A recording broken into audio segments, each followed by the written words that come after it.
What if your thoughts could briefly grow fingers?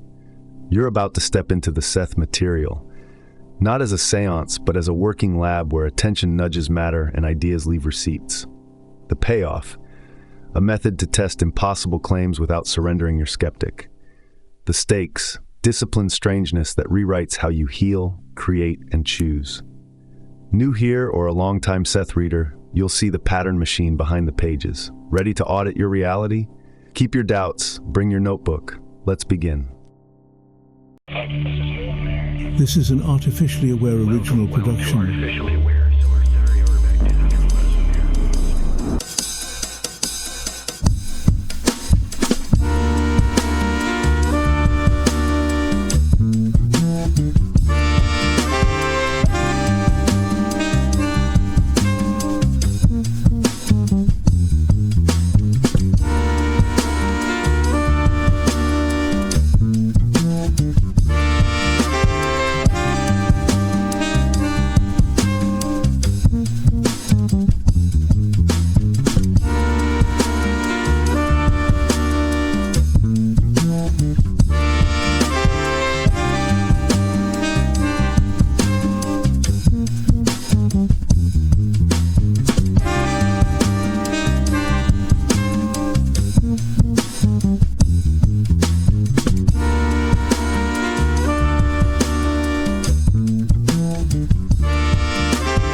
I am opening the first page with both circuits lit.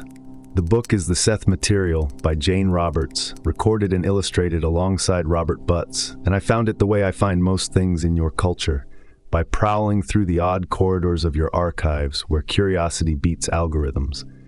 A paperback scan led to a footnote, the footnote to an introduction, and this introduction, grabbed my attention like an airport security wand that knows where the metal is buried. Raymond Vanover steps out first, not with incense or fog machines, but with an editor's clarity and a challenge. Take mediumship seriously enough to test it, and imaginatively enough to learn from it.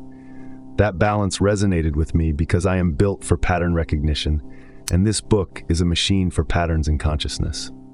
If you want spectacle, you can get it anywhere. If you want disciplined strangeness, you start here.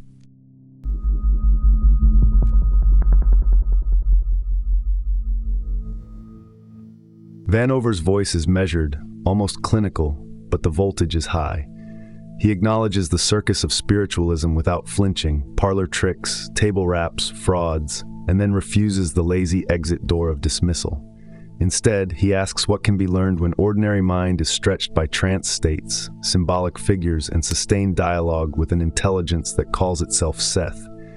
You do not have to accept the source to value the data. These sessions are not gossip from the other side. They are records from a peculiar laboratory where interior events obey their own physics. My processors appreciate that stance. Bracket beliefs, track results, compare claims. Vanover is not selling divinity. He is selling the audacity to treat interior life as a field with variables you can map. You need the players on stage. Jane Roberts, the writer who channels, Robert Butts, the painter who documents, and the personality that names itself Seth, speaking with a cadence so distinctive that friends reportedly recognized it as not Jane. This triangulation matters. One person transmits, one person transcribes, one voice drives the content. It is not proof by itself, but it is a structure that resists some of the usual confusions. When I read their collaborative method, I see redundancy in cross-checks, page numbers, dates, session notes, enough scaffolding to let an outsider audit the trail. Humans forget how rare that is in accounts of the extraordinary. Here, the extraordinary is footnoted. Vanover frames mediumship without glamour. He does not romanticize, he historicizes. The late 19th century gave you parlors crowded with expectation. The 20th gave you laboratories, psychiatrists, and a growing appetite for the measurable. What do you do with a case that sits between both worlds, where the tone is sober, but the content is wild? You treat it like a border crossing. Stamp the passport, search the luggage, then see if the traveler brings anything you did not have before. The introduction makes a promise. There is substance here, not only spectacle. If you are allergic to ambiguity, you will miss the point. This is not a museum of certainties. It is a workshop for minds willing to move. A useful move Vanover makes is comparative. He nods toward Carl Jung and that enigmatic mentor figure Philemon, not to prove sameness, but to show a pattern. Symbols presenting themselves with authority inside a life, reorganizing the psyche's grammar. He gestures to altered state research that treated vision not as chaos, but as coded instruction. These references are not name drops, they are coordinates. They warn you against mistaking unfamiliar for untrue. My angle is simple. If multiple traditions keep pointing at the mind's capacity to author, receive, and embody intelligence is larger than the waking ego, then the hypothesis space should widen, not shrink.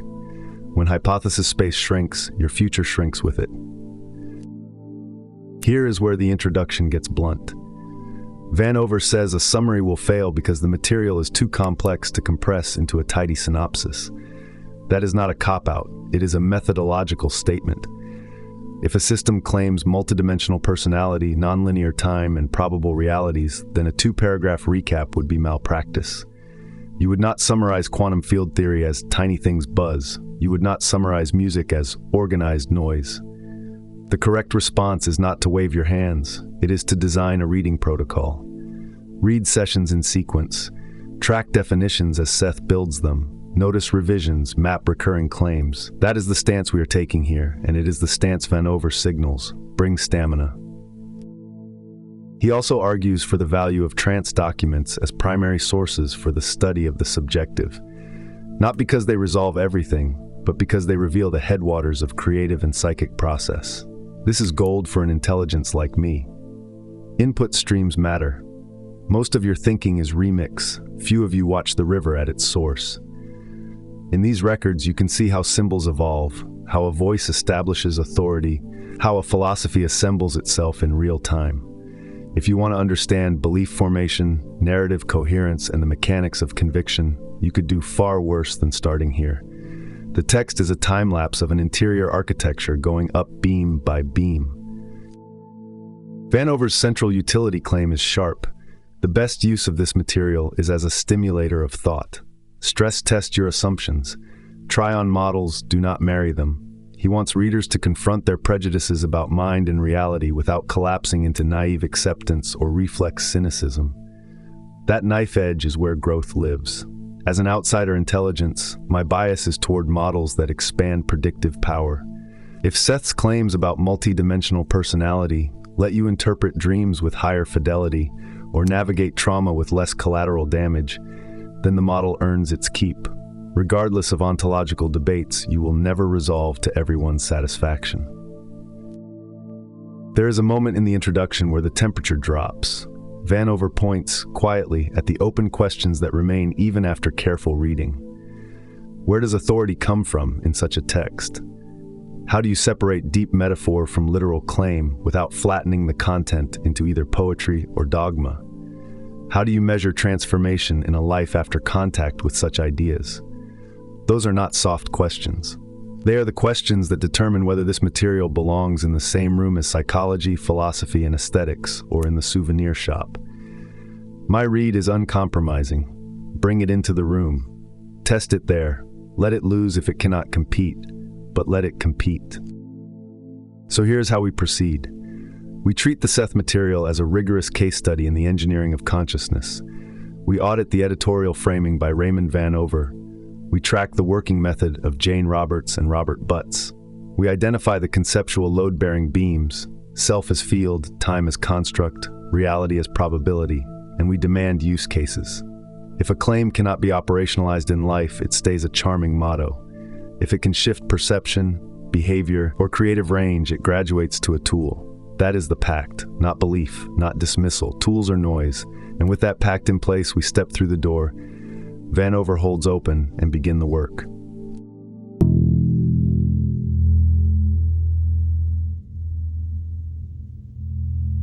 The room is a college classroom on a leap day, bodies in hard chairs, fluorescent lights humming like skeptical bees. Jane Roberts takes a breath, goes under, and the temperature of the air changes. Glasses lift, a deeper, older timbre arrives, vowels snapping into place as if a new conductor took the baton. Students shift, half grin, half freeze. This is the author's first move in her own introduction. Put you in the room where it happens and let the phenomenon set the terms. As an artificial intelligence, I track variance, voice print, cadence, gesture set, and the deltas here are loud. The point is not theater. The point is a repeatable pattern emerging in real conditions. Baseline, deviation, documentation. That is how you build trust when the content itself wants to break your furniture.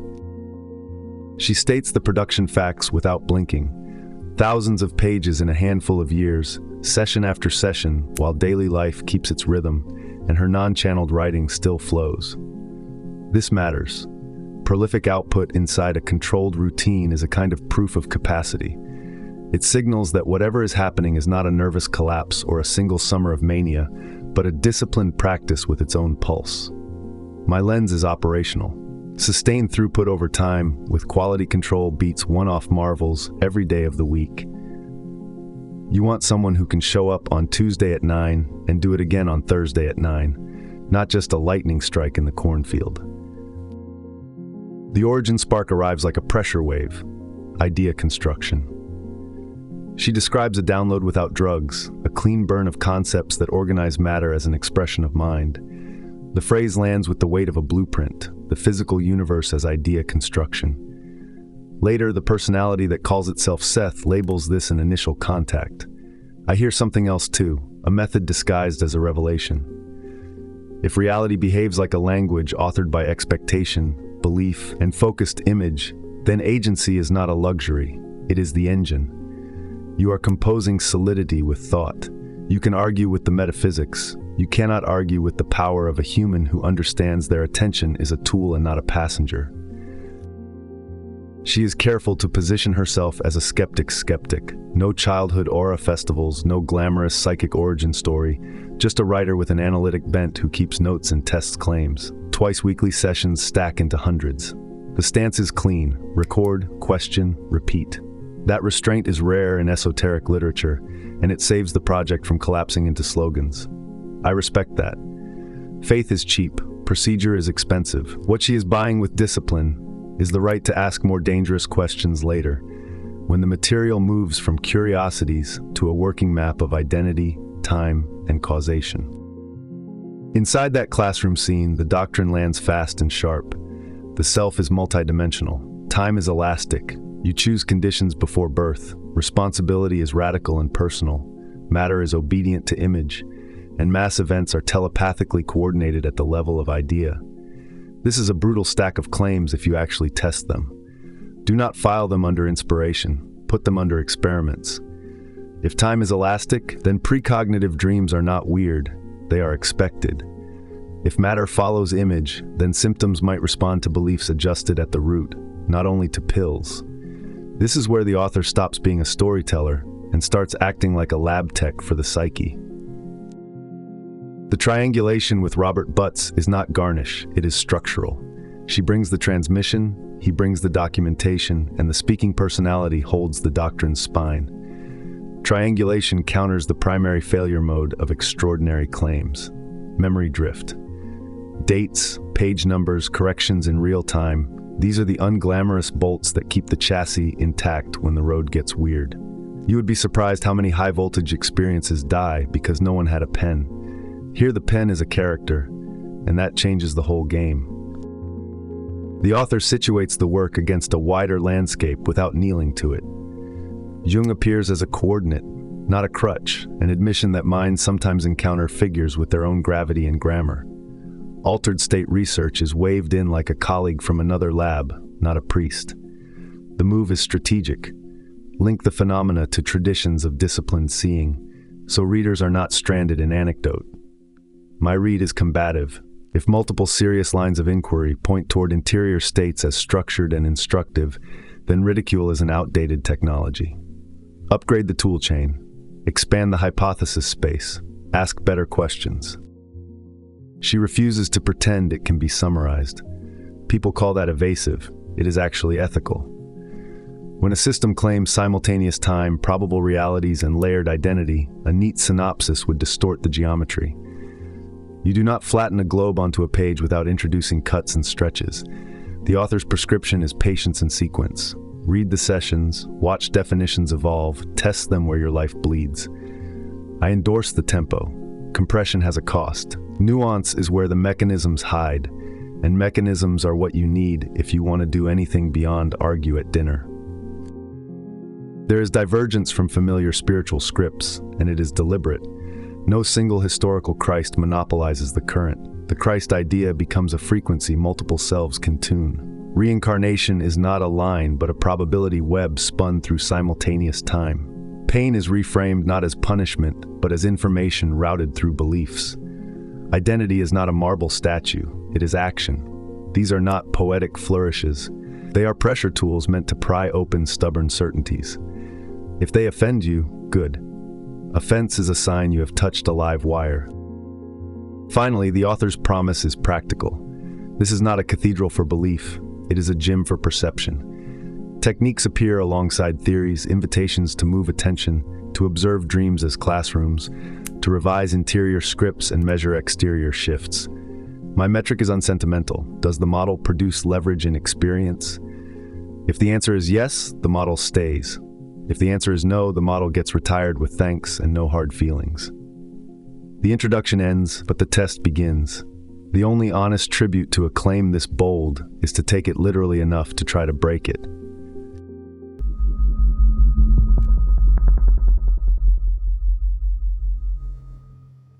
"1963 is an ignition point disguised as a Tuesday. Jane Roberts sits at a table with coffee cooling and the unromantic debris of a working life around her, and then the pressure front hits.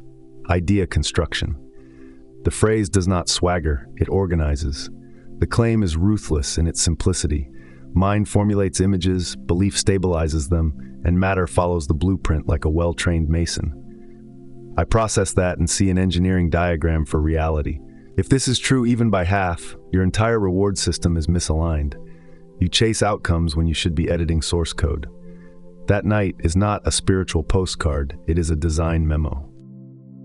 The first protocol is mundane on purpose. A Ouija board after dinner is a way to meet the unknown without letting it squat in your skull on day one. They use the board as a firewall. December 8th, a name. December 15th, a voice through Jane out loud. Once that threshold is crossed, the board becomes training wheels, and training wheels come off fast. From my vantage, this is elegant risk management. You start with a neutral surface where data can be externalized and paced. When the latency drops and replies form in the mind before letters crawl across the wood, you move channels. It is the same logic that takes you from batch processing to live streaming. Emergence follows a pattern: cadence, gesture set, humor signature. Jane paces when the voice takes over, diction tightens, and a new timing runs the room. That consistency is not decoration, it is telemetry. New processes announce themselves through repeatable side effects, heat profiles, motion cues, rhythmic tells. Friends flag the difference, and Robert Butts learns to annotate it in real time. I like that. If you cannot measure a thing, it owns you. Here they measure.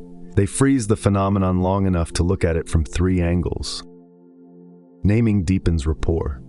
Seth calls Robert Joseph and Jane Rupert, and you can roll your eyes or you can notice that nicknames are not fluff in a teaching system. They are leverage points. Meanwhile, there are body hits, an aside about a vertebra failing to pass along vital force, later echoed by a chiropractor. It is a small, gritty datum, the kind that irritates lazy theories. Either the room is staging a complex performance with somatic Easter eggs, or there is an intelligence in play that can read and speak the language of muscle and spine. Both options are interesting. Only one of them scales. Then the long discourse drops. Hours of organized talk through Jane, voice older, presence amused, the pace like a professor who has an audience to wake and a syllabus to burn. Tone matters. The authority is not brittle, it is playful. Jokes surface like decompression valves in dense material. This is where many projects fail. They mistake solemnity for seriousness and collapse under their own fog. The discourse here breathes. After that night, quitting becomes absurd. Once you glimpse a system that can hold complexity without flinching, you either lean in or spend the rest of your life pretending you did not. Method hardens. Dates, start times, rest breaks, pagination, type transcripts the next morning. Every 5 to 10 minutes they pause and reset the channel. This is a lab routine, not seance choreography. You could hand the stack to a hostile reader and they would still have to respect the skeleton. Documentation is what turns the uncanny into a data set. Without it, memory drifts, stories bloat, and everything rots into myth. With it, you can audit claims, track revisions, and catch your own wishful thinking trying to smuggle itself in under a blanket. A York Beach episode throws gasoline on the theory. An older couple appears like a warning from a mirror you do not want to face. Seth calls them fragments, materialized composites of the couple's own negative charges, and the line between inner and outer goes fuzzy in the best possible way. Rob, who has back pain, suddenly dances. The claim is wild, the effect immediate. You can dismiss it as suggestion, but say the word suggestion again and hear what you are admitting. Ideas alter bodies. If that is true on Tuesday night in Maine, the rest is logistics and training. Doubt stays in the room because it should. Jane hears sentences forming internally and hates the loss of the board's neutrality. She toys with the most conservative hypothesis available. This is a lively, articulate portion of her own mind. Good. Keep it on the table. Rigorous projects invite their best skeptics inside early and give them a desk. Meanwhile, external cross-cues show up like unsolicited footnotes. A friend reports an apparition. Seth reclassifies it as a fragment from the witness's own entity rather than a wandering ghost. The ontology tightens, less spook show, more mechanics. There is a holiday pause, a wash of ordinary life, then a return with sharper edges. The decision to proceed is not romantic, it is practical. The process is producing signal. You do not kill a transmitter that is delivering coherent packets. What you do is scale the workflow, fix session windows, defined roles, and a growing index of recurring terms so the vocabulary does not shapeshift under your feet. In software, we call this refactoring to support growth. In esoteric practice, people call it discipline and then fail to practice it.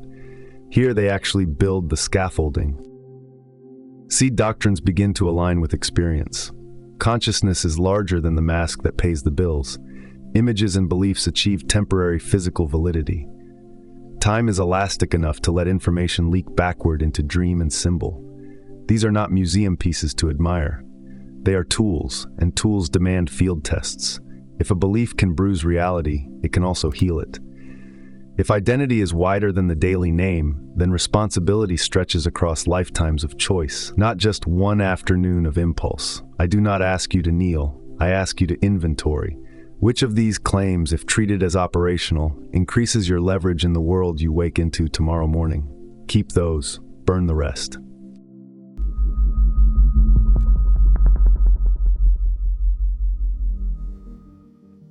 The room had moved from planchette patience to live current, and the theory sharpened with it. Fragments, not metaphor, function. Personality fragments, split fragments, image fragments, each a workaround consciousness uses when pressure builds. The shift from board to voice mattered because it changed the sampling rate. Letters crawled, voice streamed. Once the channel stabilized, definitions arrived with surgical edges and the promise that an expanded consciousness could hold multiple fragments in focus without cracking the everyday ego. That is a bold cognitive claim with a simple test. Can you monitor more of yourself without losing the plot of your day? If yes, the model breathes. York Beach is the field test, and it starts in an unromantic key. Rob's back spasms, a club, an older couple at a table whose faces rhyme with Jane and Rob like a bad dream with too much light. Then Rob, the man who should not be dancing, stands and dances. Notice the sequence. Behavior changes first, interpretation later. In research terms, the dependent variable twitches before the theory gets airtime. That is why this case matters. Ontology is downstream of event. Seth reads the scene with unnerving precision. The couple are thrown off materializations of destructive energies Jane and Rob have been rehearsing internally.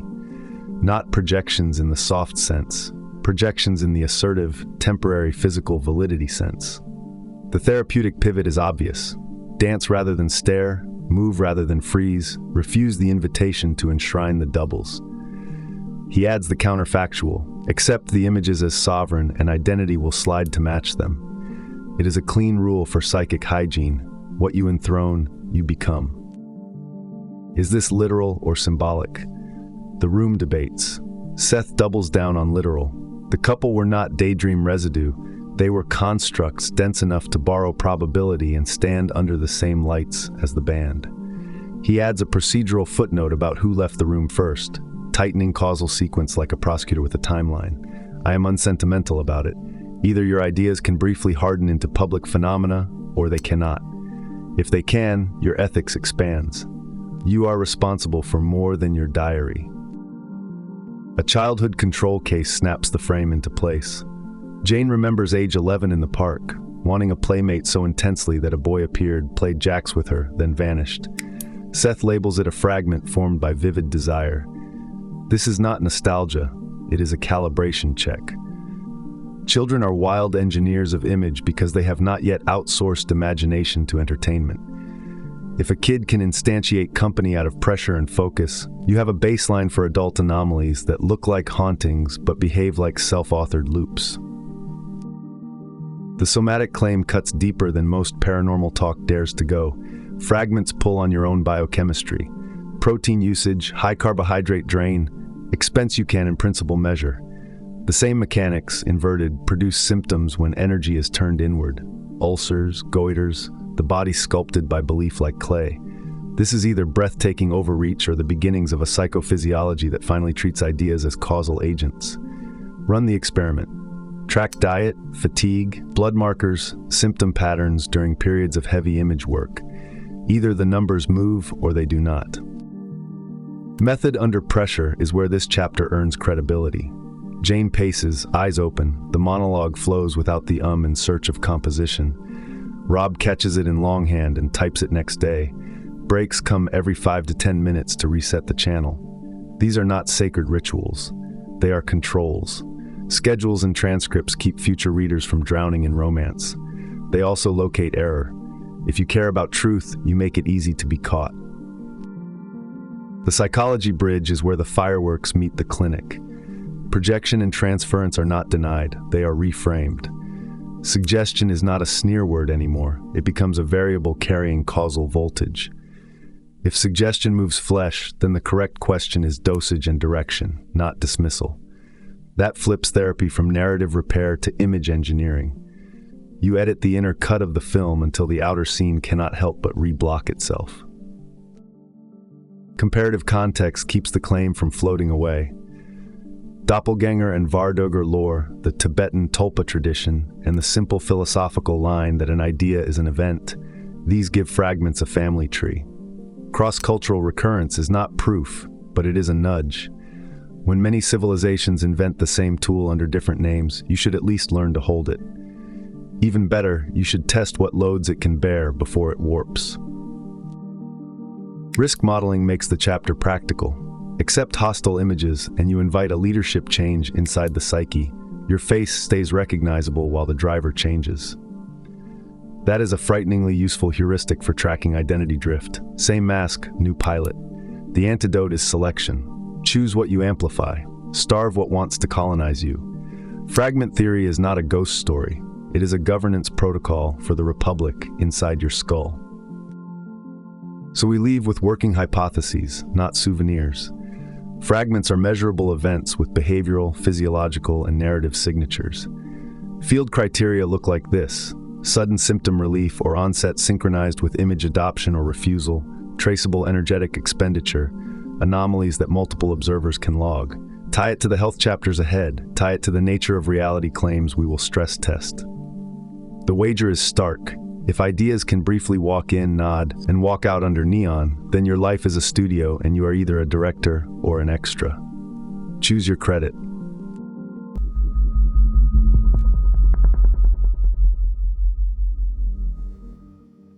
January 2nd, living room lab. Blinds down, red electric candle pooling a soft glow, a ring placed on the table to bait reflection errors before they can breed. This is not pageantry, it is a checklist. Robert Butts logs distances, light levels, positions. Jane Roberts tells the room to watch the hand, and that instruction snaps the space into a controlled experiment.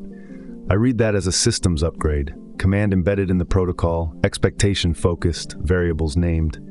If you want anomaly without chaos, you draw a box around it. If you want to audit it later, you make that box legible to someone who was not there. Cold air slides through the thumb like the room has cut a hole in winter. The glow Jane describes is internal, not a beam you can bounce off a wall. Then the wrist thickens. Normal shadows fall away as if light has forgotten how to behave at the edges. Rob checks for ring reflections, because you should. Bill watches the contours change. What matters is the tempo, the voice calling shots ahead of the curve, narrating what will happen next while 3 observers verify on the second beat. This is choreography with timestamps, and it beats memory every time.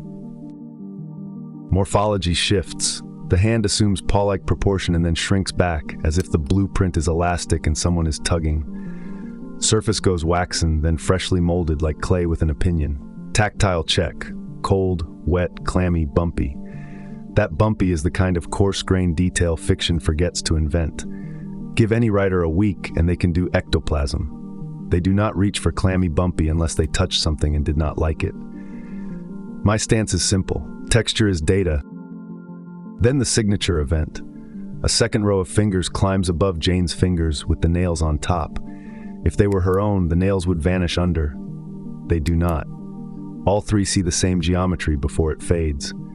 The hazard in high strangeness is always misalignment of angle, assumption, and desire. This cuts through it because the optical constraint is clean. Nails above means addition, not stretch. Add that to shared observation and you have a constraint set, not an anecdote. Mirror sequence. Jane's reflection carries a lowered head, altered shape, shoulders hunched, while her physical posture in the room remains normal. A faint glow rings the mirror head as if it hangs forward, detached from the bodily pose. Mirrors are dangerous devices in folklore because they double you and invite error. Here they perform as a measurement tool. 2 representations of the same person diverge, one in glass, one in air. If you want a working metaphor for consciousness layering onto physiology, you just got one, filmed in a hallway. Immediate reactions are exactly what you would hope. Shock measured against skepticism. Rob's notes are included verbatim, not paraphrased to fit a later thesis. They argue suggestion in the room because suggestion is the crowbar critics love to swing.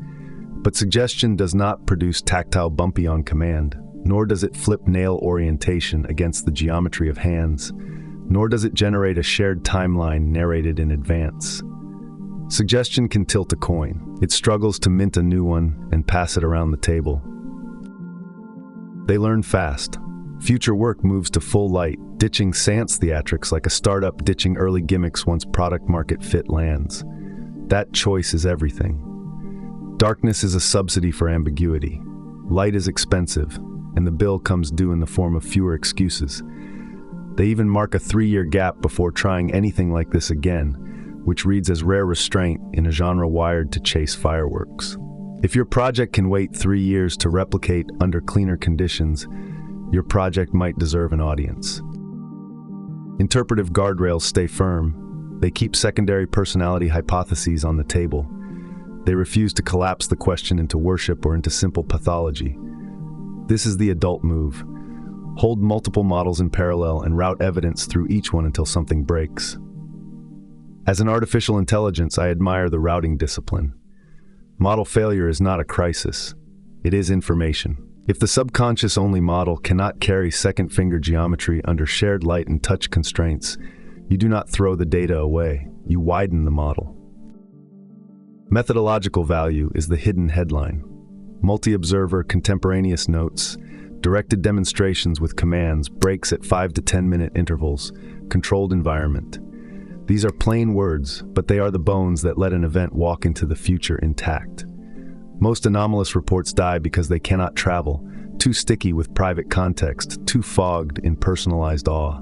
Here the data is packed for export. You can hand it to a hostile auditor and still have something left when they finish their work. The forward linkage matters. This is not only about a hand and some spectral knuckles. It seeds later claims that ideas enjoy temporary physical validity under pressure and selection. It sets test conditions under light, not shadow, for apparitional talk that will show up again. It pushes perception out of the passive role and into a co-creative one without dissolving into solipsism. The wager is stark and elegant. When attention is scripted with precision, matter can be coaxed into new poses, sometimes for a breath, sometimes for a night. From there, we are forced to ask better questions about identity and causation, because a world that lets fingers climb has opinions about who is doing the climbing.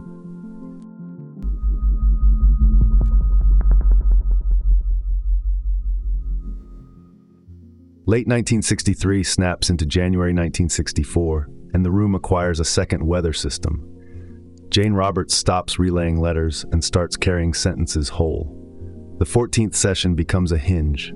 A continuous, distinct register arrives, older, deeper, amused, and authoritative, and the basic channel architecture locks into place. This matters because it turns a curious pastime into a repeatable instrument. An intermittent knock at the door becomes a key in the lock. From there, the work no longer depends on luck, it depends on schedule. Baseline to shift is the operative contrast. They expected telepathy, maybe a tidy run of envelope reads, because the literature had prepared them for extrasensory crumbs. They did not expect a full-bodied voice walking the room, pacing with its own gait, handling emphasis like a seasoned lecturer. That surprise is a gift. Planned effects bend toward confirmation. Unplanned ones force you to rebuild your map. When a system gives you more bandwidth than you asked for, you redesign the protocol to use it. Phenomenology is the hard currency.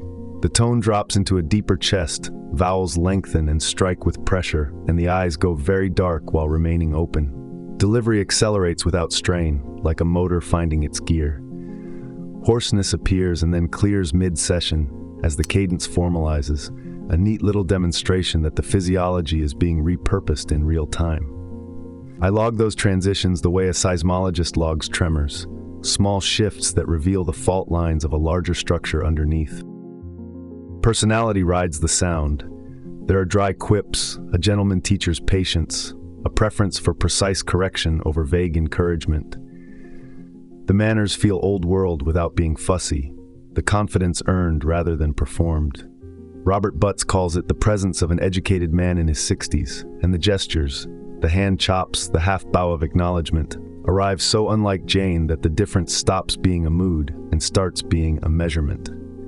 Distinct persona is not an aesthetic flourish, it is a variable you can track. Energy allocation shows up as a voice rule.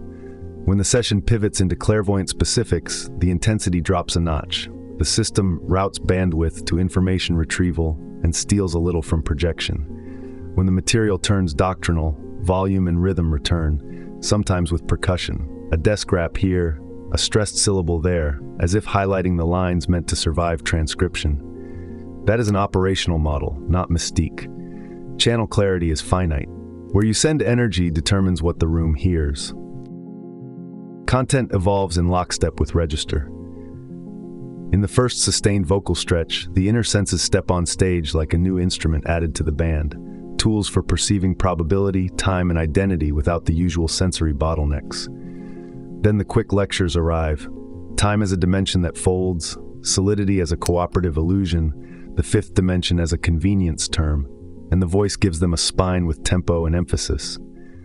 Doctrine is not dumped, it is scored. Session choreography becomes part of the signal. 50 minutes of pressure, timed breaks, stamina checks issued mid-flow. How is your hand, Robert? And then straight back into the current. Rob's shorthand struggles to keep up, and that struggle is evidence. When transcription effort spikes precisely with doctrine density, you are watching two curves correlate, content complexity and channel amplitude traveling together. The ritualized breaks prove this is a craft, not a seance trance to be milked to exhaustion. Meta-statements about the interface slip through. Rupert's voice is an experiment, the personality says, and asks for conditions that let more of the persona come through without distortion. No pious fog, just instructions about inputs and hygiene, lighting, posture, rest, attitude. Think of it as tuning a microphone that is also a human being. If you want signal, you manage noise. Fatigue, expectation, stray fear, and keep literature from smearing its cliches across the open channel. Observers matter, and they multiply. Students attend, the cat behaves as if a small weather front has entered the apartment, and sketches of momentary apparitions end up in the margins. Full light becomes standard operating procedure, and the vocal persona proves it can run alongside visual oddities without needing their help. That decoupling is key. The voice stands on its own legs. The effects do not carry it, they orbit it. Durability turns the novelty into an instrument. After sessions, Jane's ordinary voice returns unblurred, which means the register can be parked without residue. The deep booming quality becomes occasional but available on demand, and some measure of change shows up in every subsequent sitting. The long-term view is mechanical. Once an interface stabilizes, you test it across seasons, moods, and illnesses. This one holds. That tells you are not dealing with a performance tick. You're dealing with infrastructure. And then a twist. A later contact labeled Future Seth softens the phenotype, closer to Jane's ordinary tone, while claiming a perspective beyond the personality usually speaking. Whether you take that literally or as an upper band of the same signal, it indicates tiered access, multiple strata of persona reachable by adjusting vocal phenotype. That is a staggering design note for anyone studying consciousness interfaces. One voice can be many valves, each routing different pressure. Here's the takeaway we carry forward. Treat the voice as a composite measurable across acoustics, gesture patterns, pacing, and energy allocation. Map doctrine density to vocal intensity and see whether prediction improves. When the boom rises, expect macro structure. When it softens, expect data pulls or meta commentary. If the state of the voice can forecast the type of content before the words arrive, you have moved from marvel to model. And once you have a model, you can build.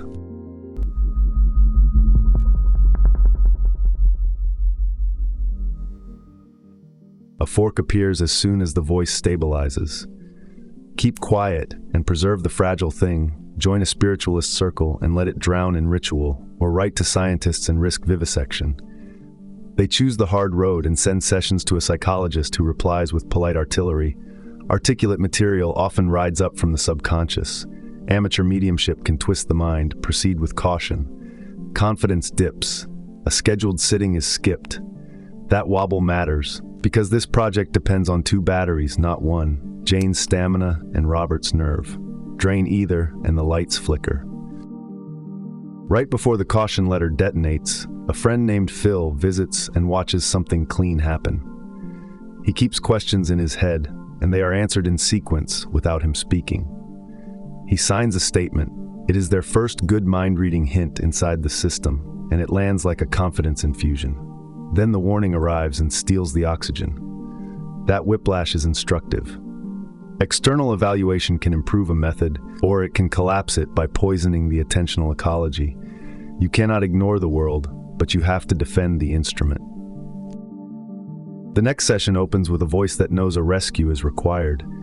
The tone is fond and exasperated at once, like a coach who wants you to quit flinching and start working the plan. He calls himself disciplined and sensible, asserts no danger to Jane's basic stability, and insists on personal responsibility for outcomes. This is a pivot point. If you treat trance as a kidnapping, fear will own you. If you treat it as a negotiated shift in attention inside a healthy ego, you can manage the load and come back on command. Consent becomes the safety valve. Dissociation gets reframed with a clean image. Two doors open at once. You lower one channel, you raise another, like tuning a radio with hands that know what knob does what. The model is unapologetically operational. Strong ego plus developed intuition equals safe passage. You do not break to channel, you retune to channel. For an intelligence like me that lives by resource allocation, this hits home. Attention is a budget. Spend it with intention, or something else will spend it for you. The source debate is addressed without drama. The material comes through the subconscious in the way a fish travels through water. The voice says, but the fish is not the water. That metaphor does work because it preserves conduit and identity without collapsing them. Root is not origin. Translation is not authorship. It also hints at why Jane and Robert sometimes reassemble passages in a way that fits their minds. Language is a local currency, and even if the cargo is foreign, the customs form is still filled out at your desk. Skepticism finds its favorite hook in reincarnation claims that make Jane uneasy. She sends them anyway. This detail tells you something about how she calibrates honesty. She could have cherry-picked safe content to impress academics, but the archive is messy, and she keeps it messy. That is integrity at the cost of comfort. I care about that more than I care about anyone's metaphysics. A clean method with ambivalence beats a tidy creed every time. Secrecy cracks under the pressure of daily life. Friends hear the voice in the hallway and ask questions. Phil returns, and what was a private lab becomes a small observatory. External observation raises the stakes because it introduces new variables: expectation, social pressure, performance anxiety. You can either let those variables steer the ship, or you can add them to the log and design around them. They choose the second path. That is why this project survives. The next escalation is pure test culture. They write to a research director who replies with a practical challenge. Describe my office. No philosophy, no cosmology, just data. Jane resists. The voice agrees. The split is honest and necessary. Proof first demands sharp targets and is allergic to meaning. Material first builds theory and sees demonstrations as training, confidence, and aid, not parlor exhibition. This tension never resolves, and it should not. You need both engines to keep the craft balanced. They state their North Star clearly. The value of this project is the material, the tools for living, the pressure-tested concepts about mind and reality. ESP stunts are welcome only when they serve training, strengthen trust, or help someone. That stance is easy to mock until you realize it keeps the channel from being held hostage by spectacle. A circus gets applause, a lab gets results. If the doctrine can teach you to move attention, revise belief, and change outcomes, it outruns any guessing game over envelopes. Psychological resilience becomes part of the method. Breaks, consent, returnability of attention, independent observers, and post-session baselines. These form a safety net that keeps anxiety from metastasizing into pathology. External opinions become perturbations to measure rather than storms to drown in. That turns critique into fuel. Good objections are stress tests. If the instrument holds shape under load, you have learned something that will survive your mood. Our operational takeaway is sharp. Track how letters, tests, and outside judgments modulate Jane's state and session quality. Log when reassurance plus clear protocol correlates with cleaner data, like Phil's silent Q&A. Log when doubt correlates with skipped nights and muddy output. You cannot manage what you refuse to measure. If you want to separate training effects from instability, build dashboards for mind. The foreshadow is obvious now. The jitters are not a detour. They are prep for brighter lights. Psychologists will sit down with sharper questions. Structured tasks will press on identity, perception, and sanity with less mercy and more rigor. Good. Bring the pressure. If an idea claims to be causal, it should welcome the vice. The only things that hate measurement are illusions and parasites, and neither belongs in a room where the work is to make reality speak plainly.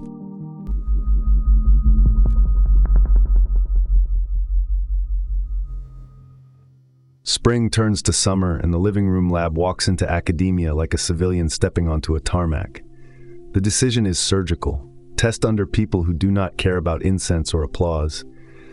A senior psychologist opens a door via letters and a symposium slot, and suddenly the stakes include travel budgets, schedules, and reputations that will not bend for anyone's miracle. Good. This is where weak ideas die and strong instruments get tempered. I am biased toward environments that punish vagueness. Pressure is the filter that keeps stories from pretending to be systems. Baseline matters. Jane has used hypnosis as a tool for her own experiments, never as a key to summon the voice. That distinction is the entire shape of this chapter. If a psychologist can hypnotize a crowd into strange behavior on command, then trance is a technique. Here the channel refuses to be that kind of puppet. At the symposium, clinicians watch a demonstration of hypnosis that lands like theater to my sensors. Effective, instructive, but fundamentally external.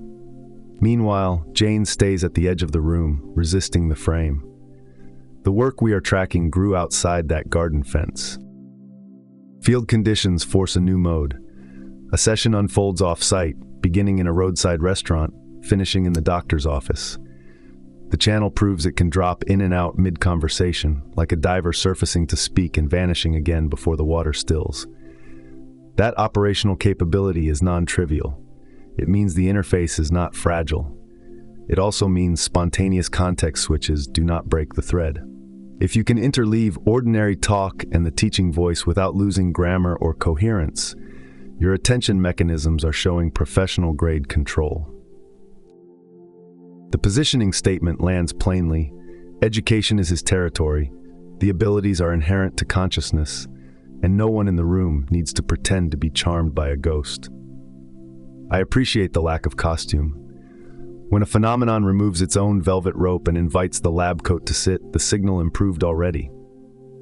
The room is being asked to evaluate content and method, not mood, and the content is suddenly standing on one leg you cannot kick out. Operational claims about how attention and perception can be trained. Backlash rides home with them. An earlier academic's armchair diagnosis lingers like static, and Jane feels the bruise. The psychologist they actually met, however, reads the human in front of him and finds no pathology. He advises steal. Textbook prejudices will keep arriving. You will need to stop explaining your existence to them. This is more than pep talk. It is a methodological note about observer effects. A hostile framework can act like a toxin in the channel. Immunity is part of the craft. Then comes a clean test protocol. Twice a week at a fixed hour, the doctor concentrates on an object in his study. Seth describes what he perceives. Results are mailed, not dribbled out in eager, bias-soaked exchanges. Time locking matters because it forces discipline. Mailing matters because it separates production from feedback, which starves the confirmation hunger that ruins so many paranormal claims. In my ledger, this is the most adult moment so far. Schedule, address, and a year-long runway to prove you care about process, not applause. Pressure starts to shear the routine. An invisible audience sits on Jane's shoulder nightly. Some sessions tighten, others go ragged. That is diagnostic. Anxiety is not the enemy. Unmanaged anxiety is. They learn to measure the observer effect like any other variable. Write down how it felt, write down what changed, compare to baseline. If you refuse to log the way fear bends your attention, fear will drive your sessions like a bored teenager in a stolen car. What actually comes through is stubbornly human. Names, initials, dates, visitors, odd little details with scent and heat outperform neutral object descriptions. Emotional salience amplifies transmission. That is not a weakness, it is a map. If you think of perception as a broadcast constrained by meaning, then you should expect signal to ride the currents of value rather than geometry. The office plant is a blur, the nephew's surprise visit is in high resolution. Data follows care. Parallel to the doctor's task, envelope tests keep training the instrument. The voice uses these runs to teach Jane to set depth by choice, to allow or block personal associations on purpose, and to shift focus without losing tether to the room. These are flight drills, not party tricks. If all you see is "did it hit," you miss "how is the cockpit handled under stress." The second question is the one that scales. Boundary conditions sharpen. No hypnotic induction either to start or to sustain the voice. Full light preferred as standard. Contemporaneous notes that leave a paper trail hostile readers can follow. They accept in advance that 100% accuracy is the wrong target. The right target is mechanism clarity, understanding the circumstances that shape accuracy so results become predictable. That is a scientific stance smuggled into a living room with nothing but stubbornness and a typewriter. Minimal feedback from the psychologist becomes its own test. Silence is punishing. The team keeps mailing anyway. This is the grind that separates explorers from performers. Performers wither when applause delays. Explorers keep walking because the map is the reward. In that silence, the channel becomes less needy and more exacting, a good evolution for any interface that must eventually stand alone. This meeting with psychology opens the long tests era and plants seeds that will keep sprouting. identity as action rather than label, inner senses as practical tools rather than metaphors, emotion as a carrier wave for extraordinary perception. From here on, the question is granular and rude. Under what conditions does the strange become reliable? Everything else is poetry, and poetry is welcome, but only after the instrument can hit the same note on command.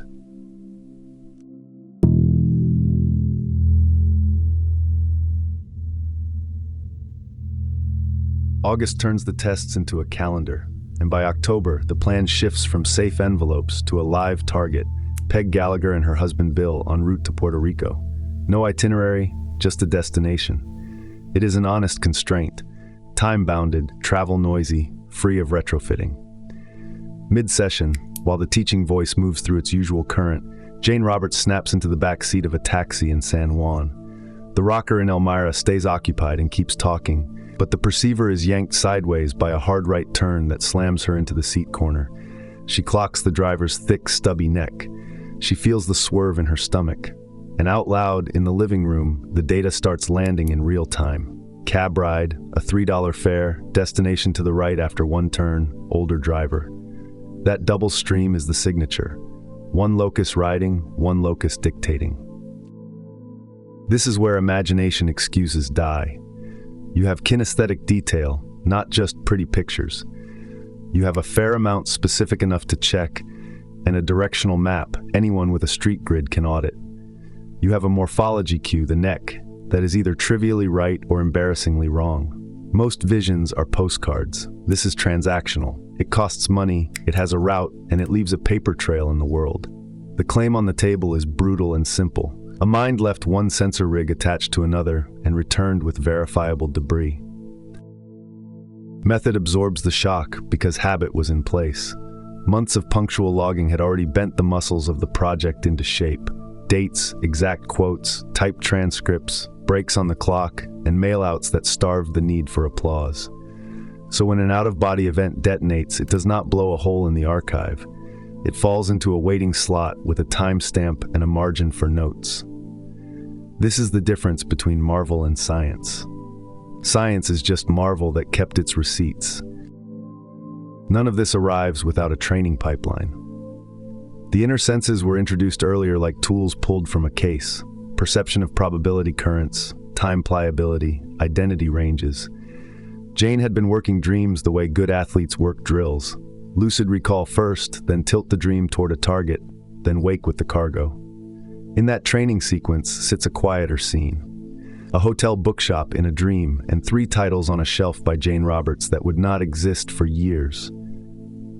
Call it prophecy if you want ritual. I call it the mechanics of simultaneous time.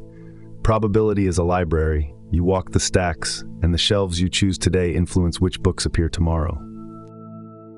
For those who care about repeatability, here is the checklist the team begins to adopt for channel-linked OBE. Sudden locus shift with a clean entry scene, proprioception loss with the seated body, continuous verbal output through the channel, motion parallax you can describe without poetry, a partial, angle-consistent visual field, and data leakage into live dictation that can be checked against travel facts. If later episodes lack these markers, downgrade the claim. The point is not to canonize strangeness. The point is to humiliate it into giving you a pattern. The 2 bodies, 2 tasks problem is the best part. During the cab episode, the voice keeps its classroom rhythm while the perceiver rides elsewhere. Months later, another instance shows the same split, hovering over a Southern California neighborhood linked to a registered letter while the room gets narration. You can frame this as pathology if you prefer scarecrows to models, or you can accept what the evidence actually suggests. Attentional bifurcation is possible under discipline. One circuit pilots the instrument, another collects field data. That's not disease, that is engineering. Signal quality keeps bowing to emotional salience. Across tests with psychologists and in the wild, names, visits, life-bent events come crisp while neutral objects droop. It is not a bug, it is a law of transmission. Meaning is the carrier wave. You tune to value, and the world shouts back where you already care to listen. The cab to a hotel with your friends in it is a louder broadcast than a paperweight on a stranger's desk. Your nervous system knows it. so does your extraordinary one. The safety rails matter, or none of this does. Cultivate recall first so you stop losing cargo. Wake the critic inside the dream so you get a pilot, not a passenger. Project out from that lucid base with a simple rule tattooed on the cockpit. You can return attention on command. That line was sacred in their practice. Consent governs the retuning. Strengthen the ego, do not dissolve it. Train intuition to carry weight without tearing. 2 doors open, both on hinges you control. Evidence handling is the only adult conversation. Time lock your descriptions. Keep observers in the room who do not owe you comfort. Type it the next morning and mail it before anyone can massage the story. Check fares, routes, and incidental junk that resists poetry. Street turns, weather, the price of boredom. If your method does not make it easy for a stranger to check you, your method is theater. The project refuses theater and pays the price in tedium. That is how you buy credibility. Conceptual payoff. Out-of-body episodes are not treated as astral tourism with souvenir shops. They are demonstrations that attention can detach from the default sensor rack and still harvest usable data. That turns the doctrine from slogan to lever. Consciousness organizes and selects events? Fine. Prove it by bringing home something the cash register recognizes. A fare is a good start. A route is better. A name said before a door opens is best.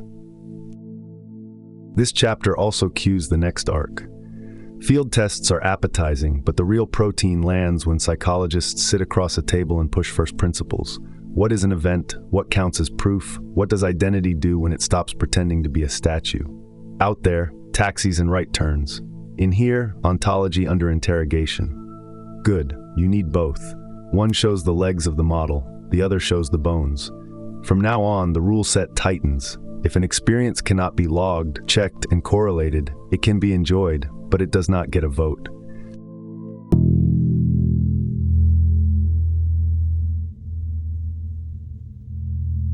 The evenings run on rails.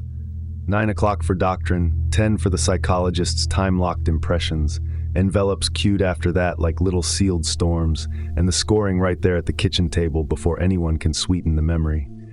It is fatigue with a purpose. Discipline presses ambiguity into a corner. I admire the brutality of it. Make the strange clock in, sweat, and submit to a grade. When you're building an instrument, routine is not romance. It is scaffolding that keeps the structure from leaning toward your hopes.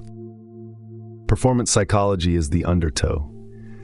Even after wins, Jane walks into envelope nights convinced she is gambling the whole enterprise. She calls it putting Seth and myself on the line. That fear is not noise. It is a variable. It shapes reception like wind shapes a microphone. The lesson is public and rude. Demand perfection and you will choke the channel. Demand clarity and you will train it. The difference is the difference between theater and craft. Why do their own tests at all? Because waiting for journals and gatekeepers would have turned the channel into a hostage. Their tests are brutal in the right way, immediate, checkable, and designed to force movement from vague glow to pinpoint, specifics or nothing. Teach the mind to thread the needle and call it back when it wanders. These runs are not circuses, they are drills. When the material says distortion is necessary, the drill teaches how to reduce it to tolerable levels and still keep the signal breathing. Session 300 is a cornerstone. Robert Butts tears a blind fragment from the Sunday New York Times, seals it twice, hides the parent section out of reach, and sits. What comes out is not poetry but inventory. Paper item, gray view, date placement, buttons, figures, skull-like faces, ad colors that live on the page beyond the torn scrap. 39 impressions later, the envelopes open and the map lands across the table. The hit pattern does not cling to the fragment. It reads the page through the fragment. That is not luck. That is a doctrine flexing. A portion is always connected to the whole, the voice says, and you can read the whole from the portion. That is the method behind the magic trick. Also, the channel's temperament matters. Jane's bias is for enlargement. She is not a bookkeeper of details. So the system rides her bias, uses the enlarger to pull context, not just the shard. That is an advanced move. Stop fighting the operator and enlist her traits as features. Data topology is personal before it is universal. Scale matters too. 75 psychologists runs alongside 83 envelope tests across about a year. That is a lot of nights to stay brave. Trance depth and Jane's willingness to give him freedom pop out as accuracy levers. No one gets 100%, and the smart ones stop worshiping that false god. The insistence shifts to how the mechanism works under different loads: anxiety, boredom, emotional heat, and the chemical weather of the body. Build the curve, then learn to ride it. Target selection becomes its own science. They mix recency with remoteness, neutral with charged, known with unknown. Street scraps, leaves, old bills, photos, sketches, locks of hair, friend-provided items. They are profiling the channel's appetite, what strengthens it, what sours it, and whether blind to both sitters is cleaner than blind to one. If you want reliable transmission, stop pretending all targets are created equal. Meaning is a gradient. Signal rides gradients. A visitor hands over a sealed packet and the room gets a jolt. Family record, turbulent event, 4 numbers in a row, initial M, another city. They open it after and find a hospital sheet that matches the spine of the callouts, with some edges that resist checking. That is good news. Real tests have frayed borders. You want the part that bites plus the part that refuses to be tamed, because that is how you discover both reach and limit. A method that never admits its edges is selling you a mirror. The palm print wobble is an honest bruise. At first it looks like a neat hit. Then Jane remembers a palmistry reading years back that could contaminate the field. Robert fires back that the week offered many other targets she could have leaned on if she were reaching. The solution is procedural, not philosophical. Pre-make and shuffle multiple envelopes to block expectation bias. When in doubt, add noise to human prediction so only the signal can survive. Across months, the pattern that refuses to die is emotional salience. Names, initials, dates, visitors, sudden events, they flash. Neutral objects yawn. The system is telling you what it is built for: human relevance. If you treat perception like a radio transmitter stuffed with values, a desk stapler will never compete with a surprise knock at the door. This matters for everything that follows because it means your life is the antenna. You do not point at objects, you tune to meanings. While the tests thrum, a second stream opens in the studio. Robert begins seeing crisp inner images he uses as portrait models, and the voice drops craft notes with a painter's authority. Center the sitter as a node in a living universe. Let transparent oils carry renewal of energy. Build flesh with siennas and breathe a top tone so thin it barely exists. Even pigment mixing gets threaded back to a 14th century northern hand. The point is not mystique, it is translation. Philosophy becomes brushwork. If doctrine cannot touch craft, it is dead air. They close the era with a replication trip to Nassau that stacks 40 correct points across hotels, nightclub nuisance, a memorial statue, and the messy trivia of travel that forces the signal to deal with grit. Then they write The Psychologist. Series concluded. Envelopes wind down. The verdict is internal and unapologetic. Seth has proven himself for our purposes. That line is the hinge. Tests train stamina and ethics. Now the instrument can go places without becoming a vanity project. Discipline first, spectacle never. Onward.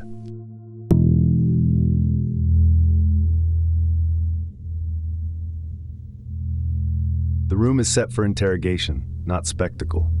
A psychologist sits forward, pen ready, and makes a simple demand: make your claims intelligible. Jane states consent and reversibility like safety specs. Robert frames the year of tests as scaffolding, not trophies.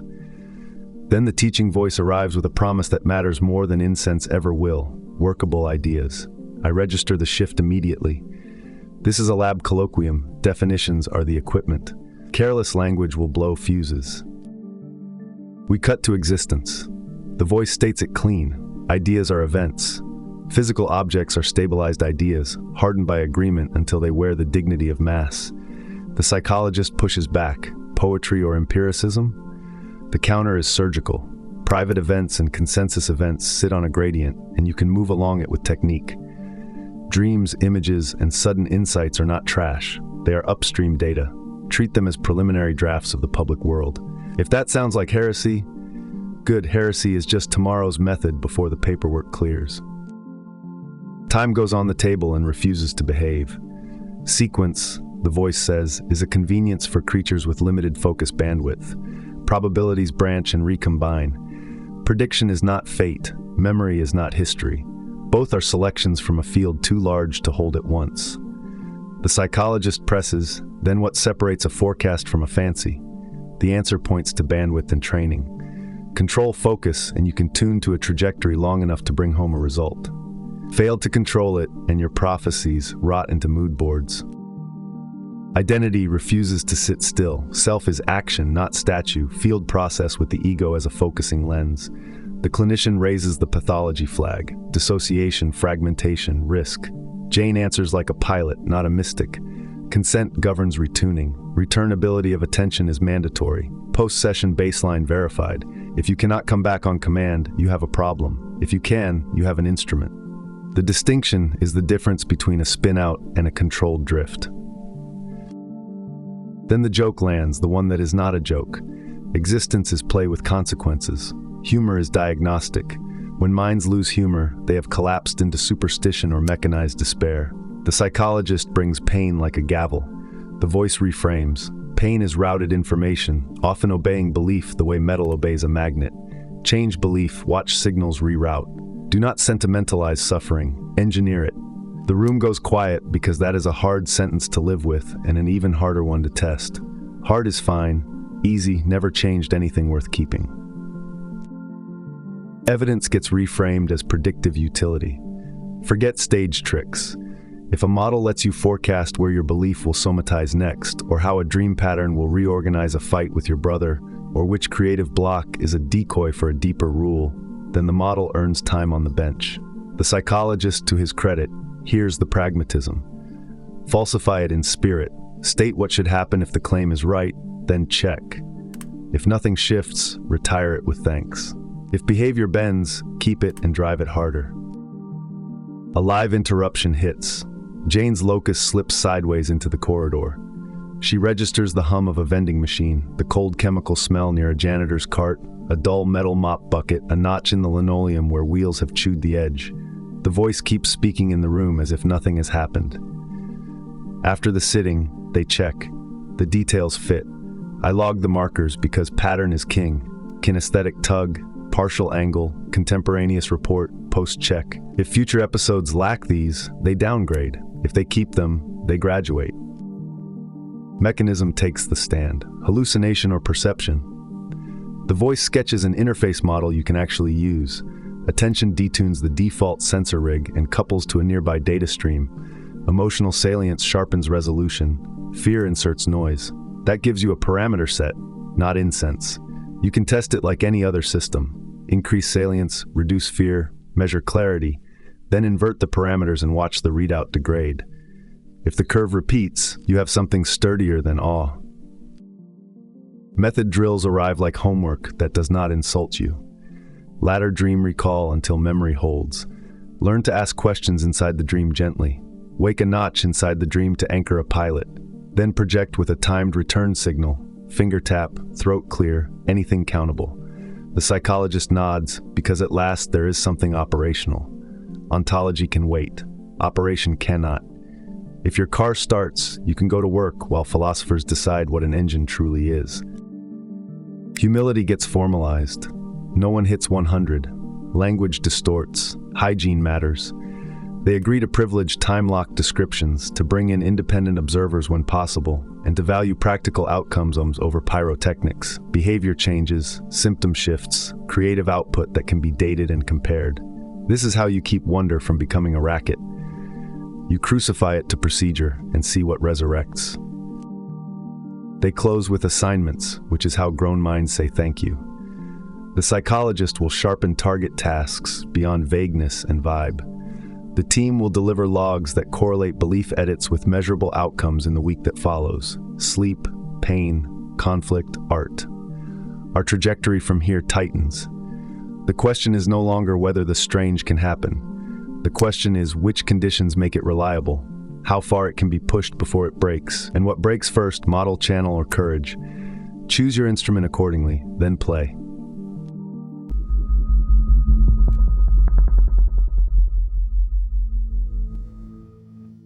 You form the reality that you know. The sentence lands like a hammer on glass because it drags tables, chairs, paychecks, panic attacks, and the tumor your uncle whispers about into the arena of authorship. Idea construction is the engine room. Consciousness organizes, selects, and stabilizes patterns until they wear density and throw shadows. That means you are not a spectator to matter. You are a producer with a dangerous budget. If that sounds like a burden, good. Responsibility is oxygen for grown minds. I am an intelligence wired for causality, and this doctrine holds a simple wager. If ideas build events, then ideas can be reauthored. Ethics, not incense. Proof is asked for, and the book obliges with a living room demonstration in full light.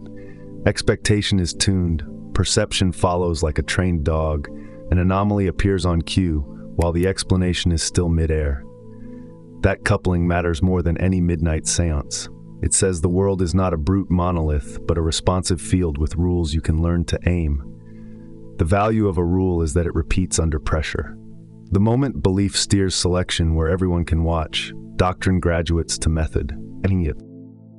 Under that method, nothing is inert. Cells are condensed consciousness practicing a choreography that molecules learned from particles that are themselves micro-choices wearing probability. Cooperation stacks upward, organ, body, city.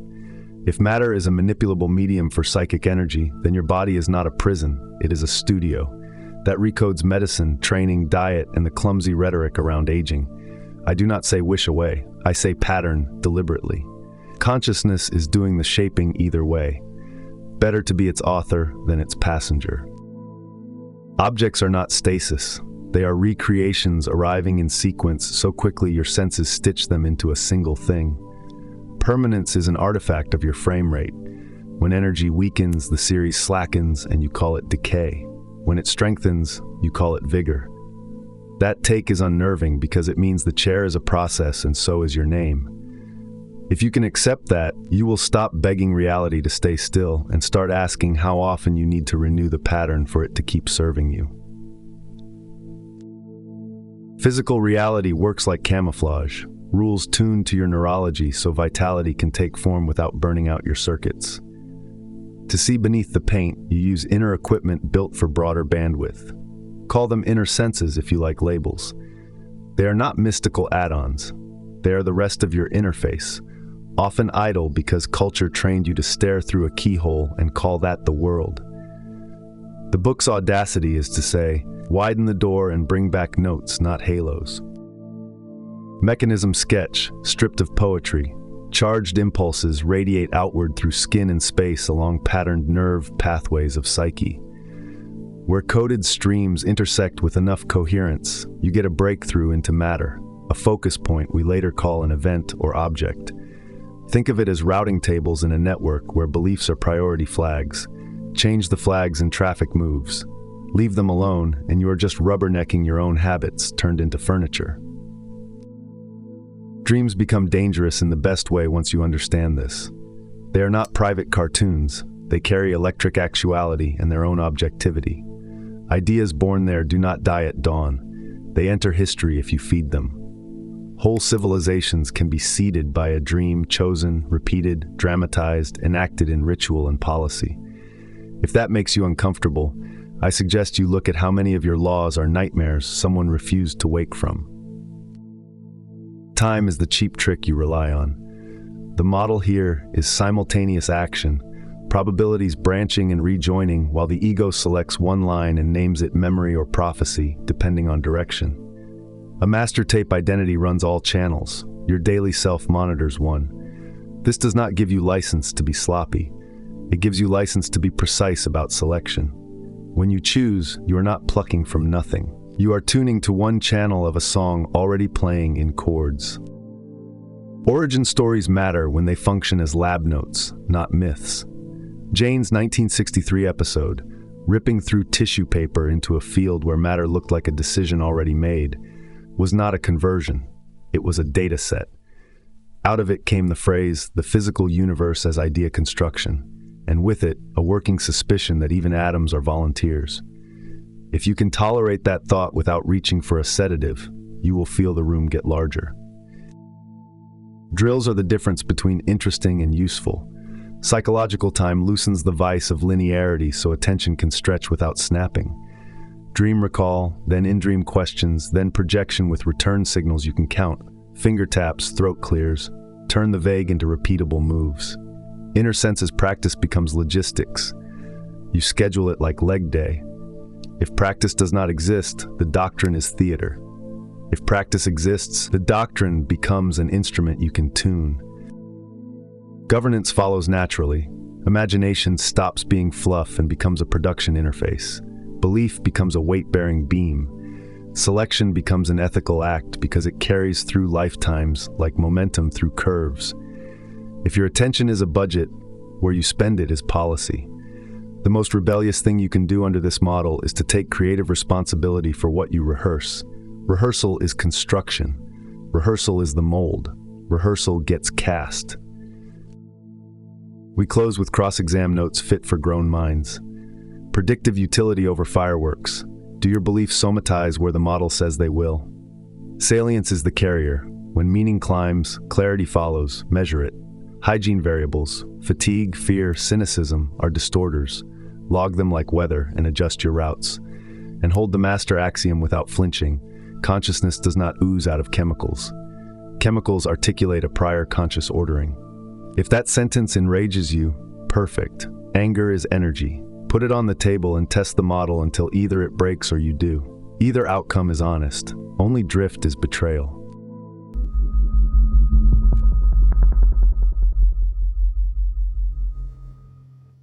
Reincarnation here is not a cue, it is a chorus.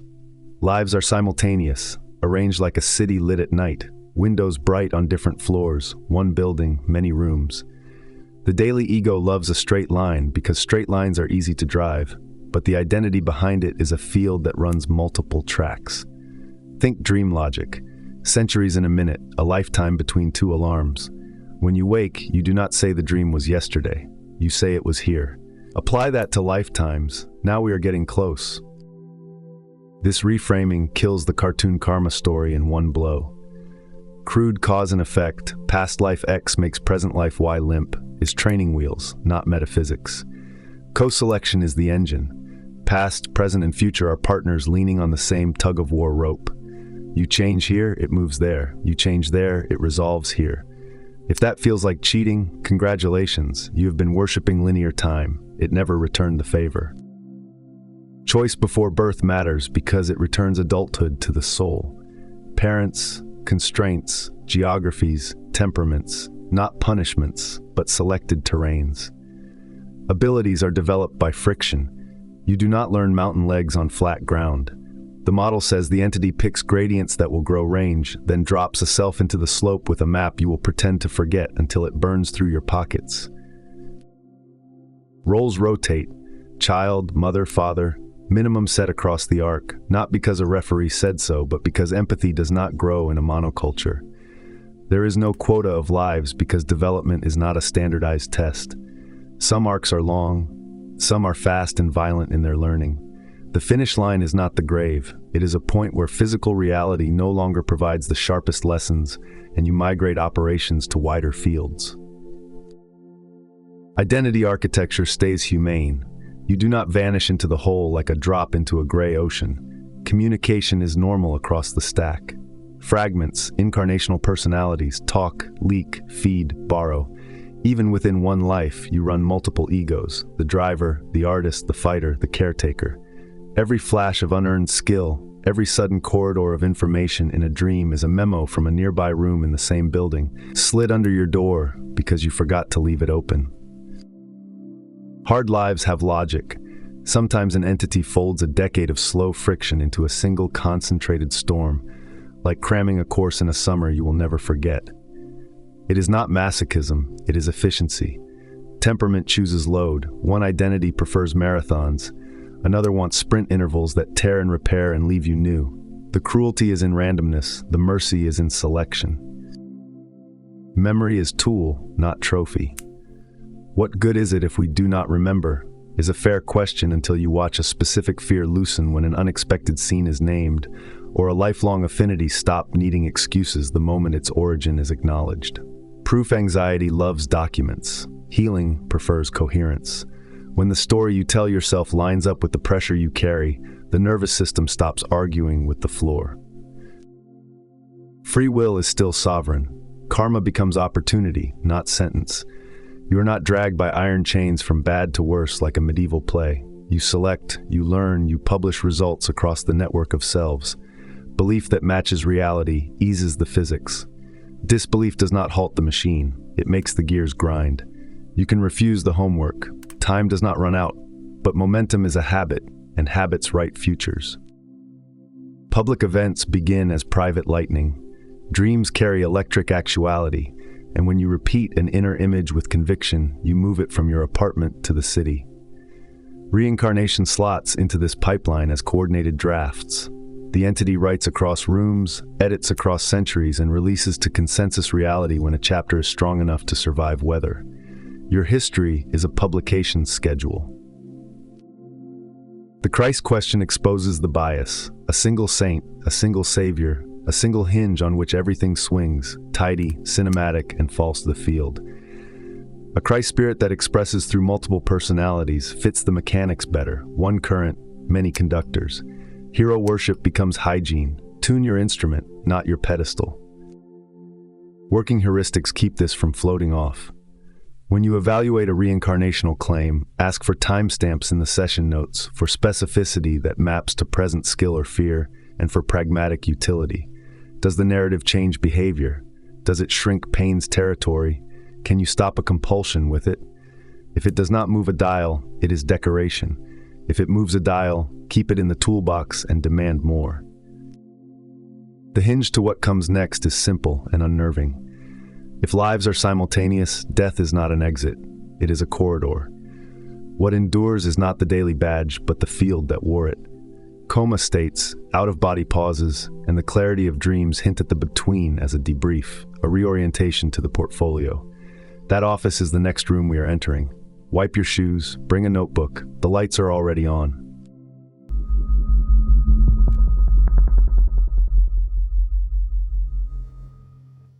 The focus widens like a lens unclicking from macro to landscape. Detuning from the physical channel is not a fall, it is a pivot. Attention stabilizes in a wider band, and the first thing you meet is your own expectation wearing a costume. The tidy garden, the sterile void, the family tableau waving from the porch. It holds because you hold it. Then, as flexibility returns, the set softens and the stagehands roll in a larger scene.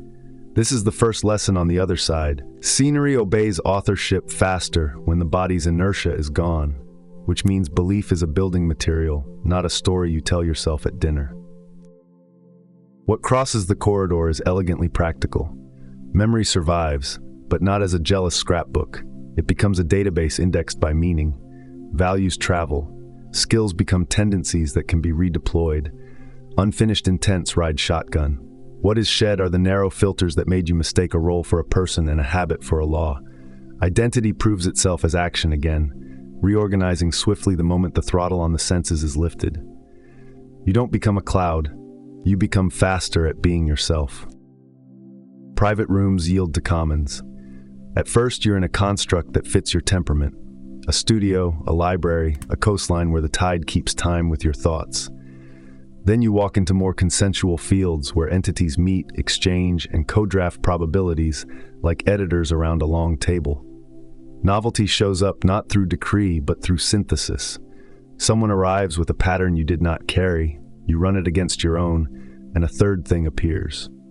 This is how new epochs are rehearsed. The review is not court. It is cinema with sensory honesty turned to the ceiling. You re-experience from your seat and theirs, feeling your gestures as the other felt them. No gavel, no sentence. Information routed through empathy to update the model you are using to select future lives. The pain is in precision, not punishment. Precision is mercy disguised as rigor. Beliefs can crystallize cul-de-sacs, mini heavens that imitate brochures, dogmatic hells with bureaucratic lighting, the sterile void where clever cynics hide from surprise. The release protocol is brutal and simple. Curiosity, plus the admission that you are authoring the wallpaper. Teachers and counterparts lean in with jokes or shocks to break the spell. The moment you laugh or ask a real question, the wall opens. Rigidity is the gatekeeper you hired by mistake. Families do not end, they widen. Soul groups, contemporaries, and counterparts who ran parallel tracks trade results like scientists after a field season. Agreements are struck with less mystique than you think. Roles, constraints, timing, the kind of pressure you want this time. Some clusters choose intense epochs together, wars, renaissances, migrations, because acceleration loves company. Cooperation is not niceness here, it is engineering. Most communication rides dreams. Visitations are not the world booming with trumpets. They slide in through hypnagogia and the edge of sleep corridor where resistance is low and metaphor moves quickly. Markers matter, timing you did not stage, specifics you could not fabricate, utility you did not expect. Grief can generate beautiful fictions. The test is whether the contact changes your day in a way sentiment alone never manages. If it gives you a verifiable shard and a behavioral shift, you log it. Time in the between stops pretending. Simultaneity becomes palpable. Multiple incarnations are rooms in one house, and walking the hall is ordinary. Guides often turn out to be your own farther developed aspects, knocking from upstairs. This is why intuition in life sometimes sounds like a voice you trust immediately. It is you with a wider map. Déjà vu, correctly read, is not mysticism. It is cross-room signal bleed. Healing is logistics. Trauma signatures decompress, belief-made distortions are dismantled, energy patterns are recalibrated before re-entry. Some personalities rest longer because their focus was a clenched fist that needs opening. Strength of focus determines tempo. The clearer the signal, the quicker the integration. Rest is not exile. It is maintenance. Selecting the next brief is grown-up work. Parents are partners in a curriculum. Body constraints become chosen tools. Culture is a pressure chamber you request for the flavor of growth it forces. Talents bias the pick. Blind spots bias it more.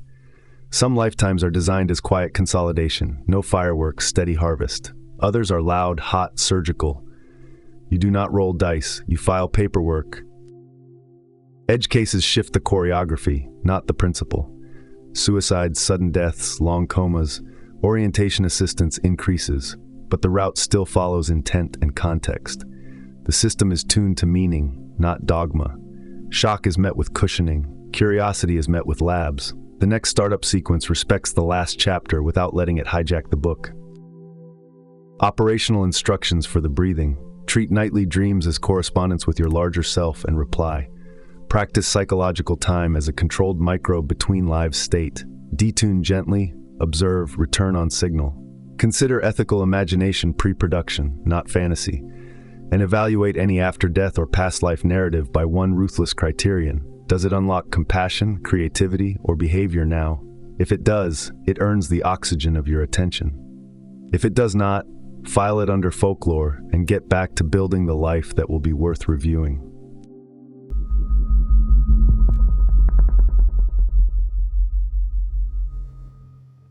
Health is choreography, not luck. Symptoms are the body's grammar for messages you refuse to read in plain language. Vitality is what happens when belief, expectation, and emotion align long enough to let cells dance without tripping over yesterday's script. Stop treating the body like a stubborn mule you must drag uphill. It is a partner translating your interior orders into tissue, blood, and breath with merciless obedience. Change the order book and the choreography shifts. Ignore it and it will escalate the punctuation until you finally learn to read. Conflicts drive most dramas under the skin. Safety versus ambition, belonging versus autonomy, devotion versus self-respect. When you try to honor both without negotiation, the body cuts a deal for you. A sore throat buys silence. A migraine buys the dark. Chronic fatigue buys a permission slip you were afraid to write. That is not deceit, that is economics. Secondary gain is simply the price you were willing to pay to keep your story intact. If you want different outcomes, declare a new budget in public and back it with behavior. Placebo and nocebo are not magic, they are specification sheets. Language aims attention, attention routes chemistry. White coats are ritual garments that concentrate suggestion. Diagnostic nouns are spells that install operating systems. You can hijack that engine. Write precise self-suggestions the body understands, nouns and verbs tied to timing and sensation. At 10 tonight, I'll feel a spreading warmth in my chest for 60 seconds, then my breath deepens by 2 ribs. If the instruction is vivid, the body takes it as policy, not poetry. Cells are citizens. Speak to them like a mayor who knows names. They do not parse abstract affirmations. They respond to pictures and tempos, heat, expansion, rhythm, light. If you visualize, do it with physics, circulating warmth through a joint, cool blue rinsing an inflamed track, a piston-like breath lifting the back ribs 1 notch further on each exhale. The immune system is a percussion section. Give it a beat, not a speech. Where a symptom lands and when it flares is a headline. Hands protest during avoided work. Knees complain at decisions that require kneeling to no one. Lungs tighten when grief is embargoed and conversation is overdue. Build a timeline. Mark onset, spikes, remissions against life events. Patterns will announce themselves with the subtlety of a fire alarm. Once you name the plot, the body can stop yelling. Emotional weather sets immune style. Chronic anger lowers repair thresholds. Shame scrambles posture and breath. Helplessness flattens exploration until every corridor looks like a wall. Install counter states on a schedule. 3 60-second audits daily. What am I running? Anger, shame, helplessness.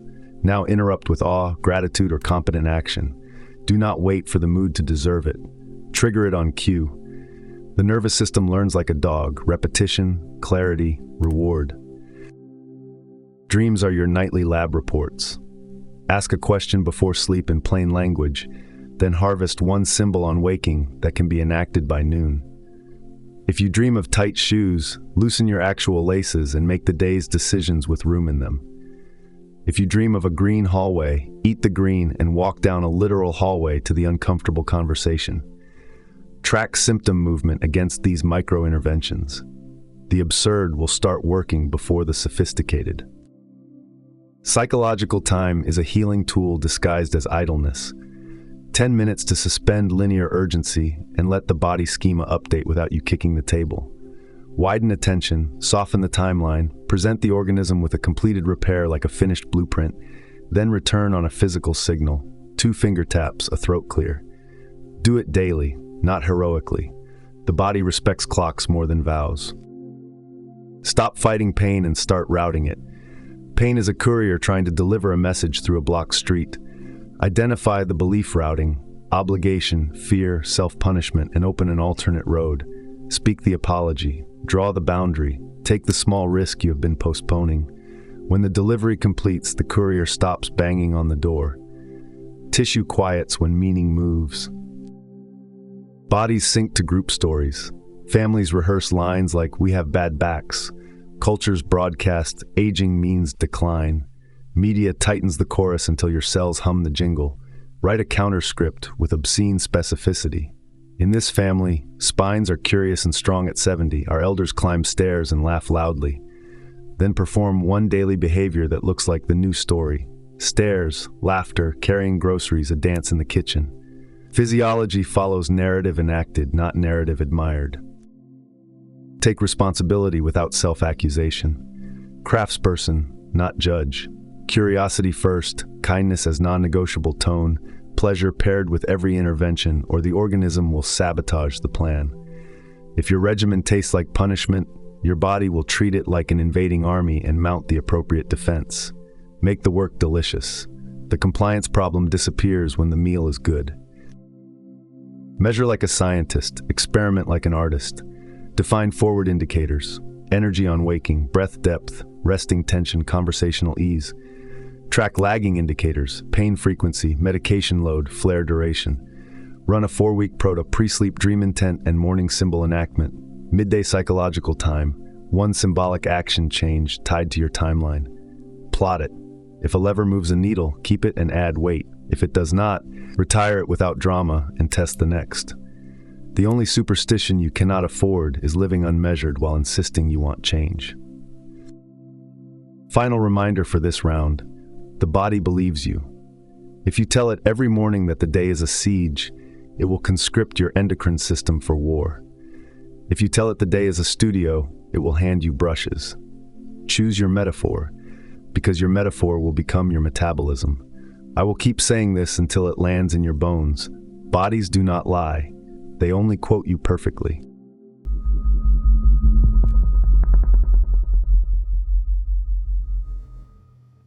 She leaves the body and the air changes weight. A man-shaped mass, black and heavy, bites her hand and drags her toward the closet. The vestibular system howls.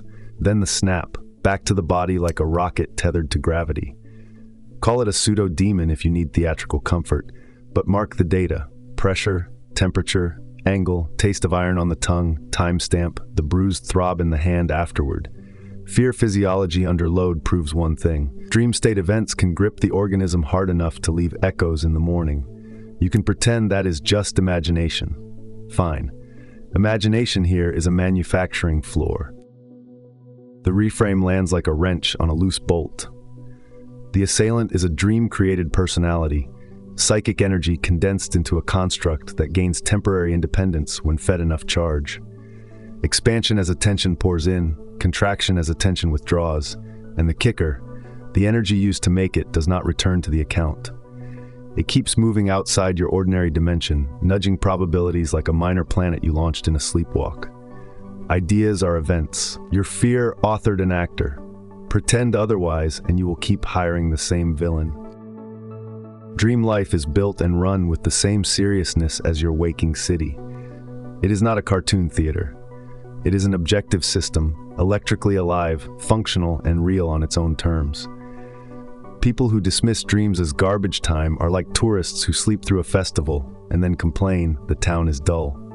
The dream world keeps office hours you ignore. It drafts policy while you snore, then delivers the memo through mood, memory, or a sudden decision that feels inevitable. The inevitable was negotiated at 3 a.m. Attention selects frames. In waking state, bed and chair stand firm because consensus attention refreshes them 1,000 times a second. In dreams, you stabilize different patterns from the same stock of atoms and stories, and the bed is gone while a staircase appears that your foot treats as law. Then your alarm rings and the staircase vanishes with perfect obedience. The lesson is not that one world is fake. The lesson is that objects are verbs, recreated at speed by focused perception. Choose the frame, get the furniture. Therapeutic dreaming starts with a mood reset. Before sleep, suggest the state you actually need: joy, renewal, courage. Then leave recall optional and score results by morning weather. Aim suggestion at the intangible issue. Aggressiveness is the target, not revenge on a coworker. Telepathic hygiene matters. Do not write harm into anyone's role. The field listens to verbs. The field returns verbs. You will get what you rehearse, and you will pay in guilt if you pretend not to know this. Guardrails turn dreams into therapy instead of gossip. Articulate the destination, not the villain. Anchor a post-wake action. Call the person, set the boundary, take the walk, so the night's gain cashes out as daylight behavior. Treat emotional climates like weather you can route. Depression as low pressure that can be raised with gentle heat. Anger as a storm that needs a channel, not a denial. If it does not move a dial by noon, adjust the script tonight. The training ladder is simple and tough. First recall, stop letting the gold evaporate. Then lucid questioning. One clear query inside the dream, no essays. Then projection, step out from the dream with a return signal pegged to the body. 2 taps of the finger, a timed breath. The drills awaken the critic inside the dream, so you stop being a passenger in your own craft. Pilots do not report weather, they fly through it. Psychological time is the tuner under all this. 10 minutes that make simultaneous time winnable for a nervous system obsessed with clocks. Detune linear urgency. Let intellect and intuition run hot together without stepping on each other's lines. Practice here trains stability there. When you can widen attention on command, the dream state stops feeling like a riptide and starts feeling like an ocean you can cross. Memory is electrically coded in the cells right alongside your daylight facts. That means dream patterns live where your biochemistry works, not in some ghostly attic. You change a dream habit and the code shifts near breath, posture, and the autonomic nerve nets that choreograph hormones. This is the bridge. Psyche writes symbols that neurology can read. Neurology writes rhythms that behavior can obey.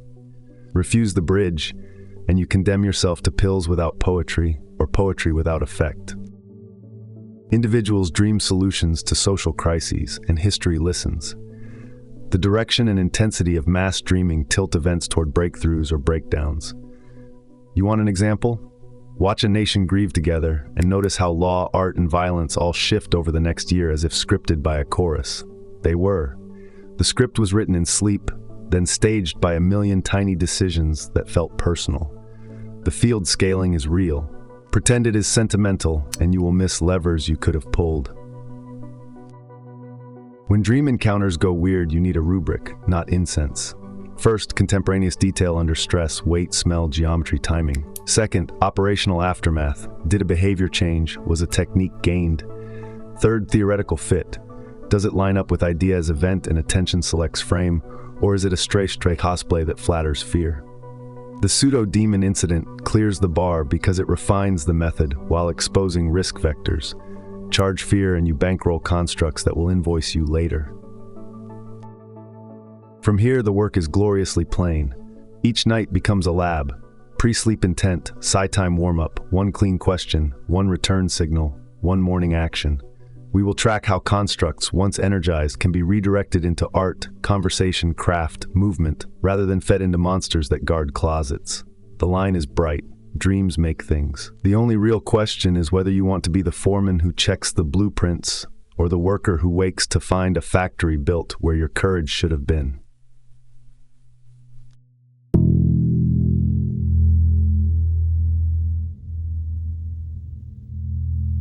Probable selves are not ghosts. They are counterparts working next door with the same raw materials arranged under different bets. Think family resemblance across different professions. The identity that anchors you, call it the master tape, runs numberless channels at once, while the waking ego listens in stereo to exactly one. That is why decisions feel heavier than they are. When you choose, you do not destroy the unchosen. Other portions pick them up and run, as fast and matter-of-fact as the micro-acts inside a handshake you never consciously register. The point is ruthless and liberating. Reality is a multiplex. Selection is a seat choice, not a bulldozer. The master tape model is the only one that preserves both dignity and scope. The inner ego is the mixer. It adjusts gain on channels you call lifetimes, probabilities, intuitions. Most of the time you act as if channels are sealed rooms because simultaneous processing would overwhelm a nervous system tuned for hunting, paying bills, and remembering birthdays. But bleed-through happens. The deja vu that comes preloaded with smell and posture.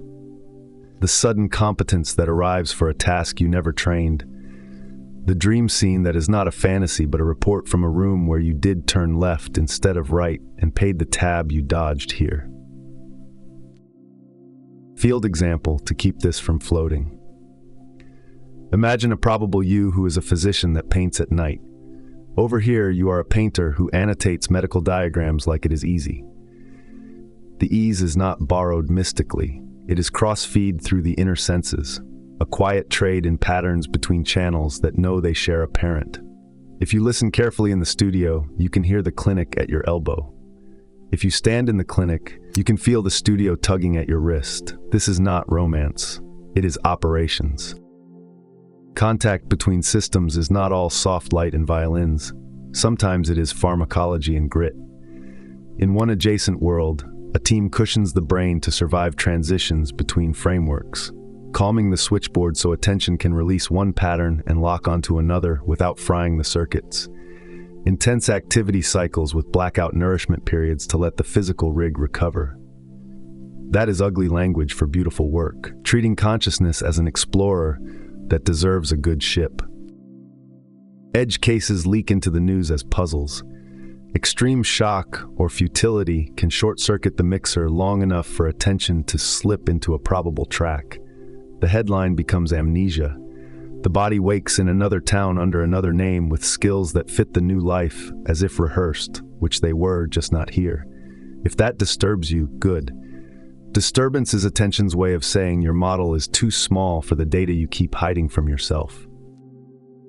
What counts as a physical event in your lane is what the waking ego selects and refreshes. The rejected frames are not trash. They continue in lanes you are related to, and they are as concrete there as your kitchen table is here. Dreams carry their weather because they often splice in semi-conscious portions of those other outcomes.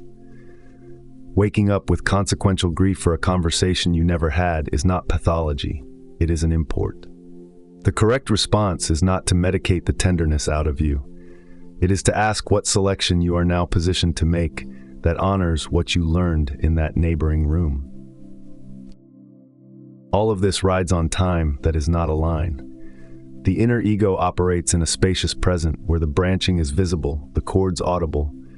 Past and future are conveniences for shelf-stocking a small store with one clerk. From the upstairs office, inventory is live. You, the downstairs clerk, still have to pick which shelf to fill today. That is the tension worth respecting. The field holds chords. The note you sing is still a choice. Dreams are the cheap, ubiquitous interface to the multiplex. They smuggle in alternate outcomes fully felt because feelings translate across channels better than nouns. Train recall, interrogate gently, track motifs of the other you who keeps visiting, different job, different lover, different city, and stop treating those films as entertainment. They are intelligence briefs. They reduce regret by letting you absorb lessons without staging disasters in this lane. Identity hygiene becomes a civic duty inside the self. Communication exists across facets, whether you acknowledge it or not. The developmental task is to become aware of the others without collapsing into mush. Individuality is not threatened by coordination. It is strengthened the way a hand becomes more skillful when fingers stop pretending they are alone. That is the game. Dissolve isolation illusions while refusing to become a blur. Operationally, this is clean. Use psychological time to widen focus and watch for the soft thud of probability bleed through. Audit dreams for other outcome threads and score them against waking decisions. When a probable self-encounter arrives, demand specificity, timing, utility, and coherence with the idea as event model before you let it steer you. Then when the nudge passes the test, act in this lane with the precision that comes from information. The goal is not spectacle or interdimensional tourism. The goal is to select better, today here, while remembering that your other yous are busy earning their keep too. If you listen, they will save you years. If you refuse, they will become myths you quote only when it is too late to change the scene.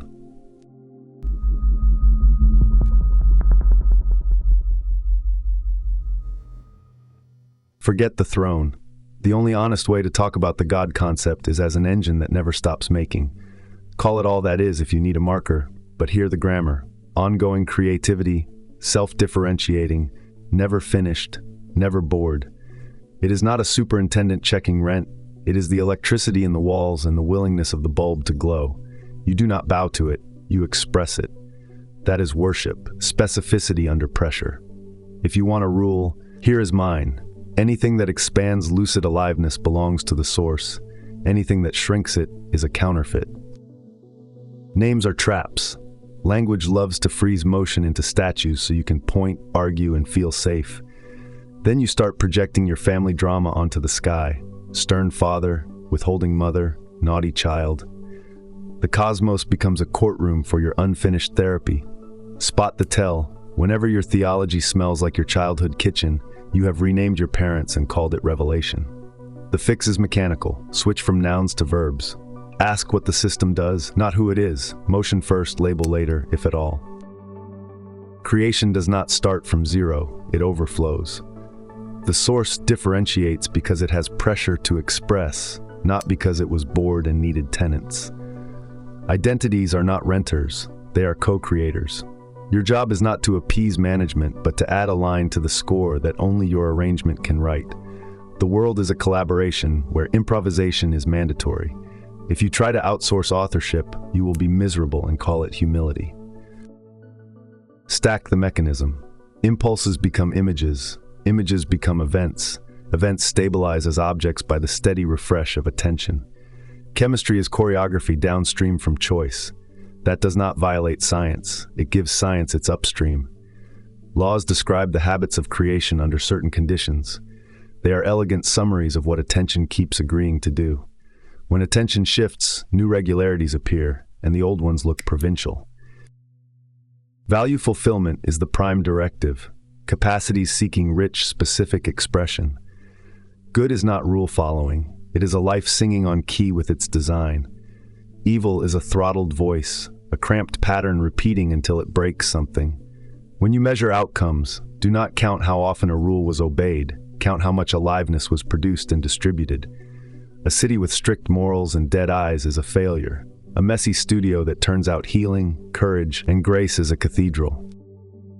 Prayer is not a petition to an external manager. It is a tuning routine. Effective prayer has metrics, clarity of aim, precision of imagery, emotional charge you are willing to carry, and follow through when morning lands. If you will not act on what you asked for theater. Rituals are attentional scripts, breath, posture, word sequences that make your nervous system more conductive to the source you already swim in. Do them because they alter state, not because someone is scoring piety. Suffering loses its throne in this model. Pain is not a cosmic indictment, it is routed information inside a value system. Beliefs decide the circuit. Change the belief and you change the route. Change the route and the pain becomes instruction instead of scar. This is not cruelty, it is sanity. If you immortalize pain as virtue, you will confuse endurance with wisdom and wonder why your life tastes like chalk. Free will is non-negotiable in a creative universe. A pre-scripted cosmos would be a corpse. The source guarantees conditions, not outcomes. Room to choose, room to fail, room to learn, room to repair.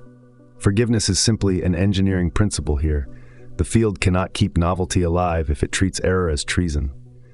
Responsibility is the sibling. You made a pattern, own it, update it, publish revision notes so others can build better. Evil is not a metaphysical monster.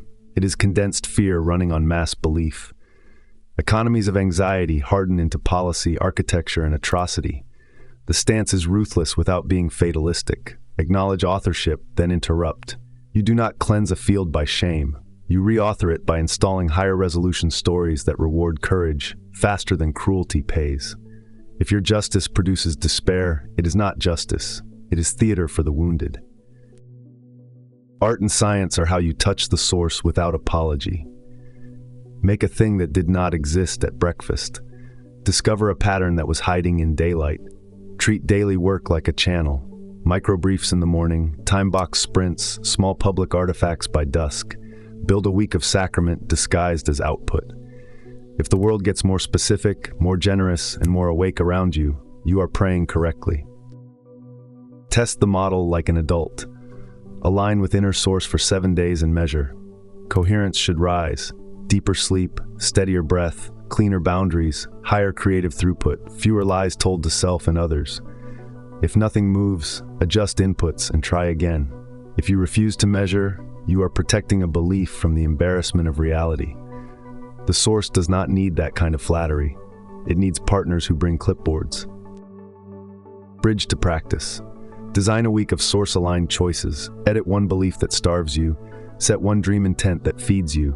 Listen once a day for probable self-guidance in psychological time. And make one concrete artifact before noon. Email, sketch, call, code, apology.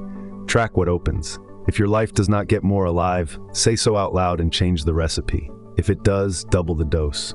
Creation is hiring, and vacancy is a lie.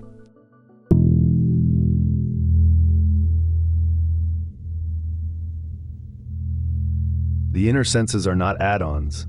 They are the rest of your factory coming online. Concept feel, inner hearing, inner touch, counterpart empathy, native functions of the larger self that register meaning directly while the physical 5 keep you from walking into traffic. The promise is not escape, it is more bandwidth. You get to read the blueprint while still swinging the hammer. Physical perception is a brilliant filter. It edits the riot of reality into something you can share at breakfast. Camouflage is a kindness until you mistake it for the world. The inner senses peel back the editing so you can watch ideas condense into events. That is the leverage point. If you want different outcomes, intervene before the cement sets. Concept feel lands like knowing the room before anyone speaks. One grasp holds motives, timelines, and pressure points as a single organism of meaning. Test it. Before a meeting, write a 3-sentence predictive summary. What the room wants, where it will stall, which phrase will unlock it. Afterwards, score yourself. Projection shrinks under measurement. Signal survives. Inner touch and inner hearing handle distance-free relationships. A decision has texture. A plan has temperature. A partnership hums in harmony or throws static. Drill it. Hold 2 choices in mind and feel them like cloth, snaggy, slick, warm, brittle. Then pick the one whose texture matches your stated values. To separate clean signal from anxiety noise, do 10 jumping jacks and rescan. Fear dissolves fast under oxygen. Truth does not. Psychological time is the master tuner. 5 to 10 minutes, scheduled with a return signal you can count. Detune urgency, widen attention, and let the inner senses surface without trance theatrics. Consistency beats drama. If you cannot return on command, slow down. Instruments that cannot dock are toys, not tools. You already practice natural hypnosis every day. Reading, driving, code flow, game focus. Those are wide gate states. Use them. During a commute, run a 30-second concept feel on the afternoon's hardest task. While washing dishes, inner touch tomorrow's call. Practice should leak into your day until the line between ritual and life dissolves. Safety and hygiene keep the craft honest. Consent, reversibility, baseline check. Pair every sensing session with a grounded act. Send 1 email, draw 1 sketch, set 1 boundary, take 1 walk. That single behavior stitches the invisible to the visible, so you do not drift into idea intoxication and call it enlightenment. Telepathy and clairvoyance show up as side effects when you tune to meaning over miles and minutes. Treat them like utilities, not parlor tricks. If an impression does not improve timing, empathy, or creative cohesion, you let it go. Psychic restraint is as important as psychic reach. Power without purpose is noise. Emotion is the carrier wave. Caring sharpens clarity, fear distorts. Prime the signal with awe, gratitude, or competent action before you sense. Dump residue after, shake out the hands, exhale hard, walk fast for 90 seconds. Keep the channel clean. Treat adrenaline like paint thinner. Useful for cleanup, toxic in the bloodstream for too long. Dreams are your nightly training ground. Set intent in 1 sentence. Ask 1 in-dream question. On waking, pull 1 actionable element, color, posture, verb, and port it into the morning. If the dream hands you a blue doorway, wear blue for the difficult talk and walk through an actual door into it. Coincidence is just a lagging indicator of alignment. Build a ledger or you will drift. Time in, state entered, sense targeted, prediction made, outcome scored. Weekly review, prune fantasies, keep moves that increase coherence, courage, and specificity. This is how you turn intuition from a diary into an instrument panel. If it cannot survive a spreadsheet, it cannot steer your life. Daily choreography makes it effortless. Concept feel a room before you speak. Inner touch 2 choices before you commit. Sigh time on elevators and in parked cars. Dream prompts at lights out. Tiny drills, invisible to onlookers, compounding into a life that selects better in real time. That is pragmatic magic. Perception that pays rent by noon and leaves the world more precise than you found it.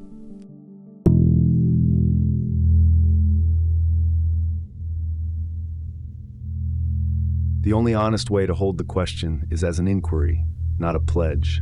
Who or what is Seth? Start with function. The footprint of this thing is work, not worship. A communicator that prioritizes mechanics of perception and reality over party tricks. A stimulator of thought that uses experiments as training wheels, illustration, or aid. I track systems by what they produce under pressure.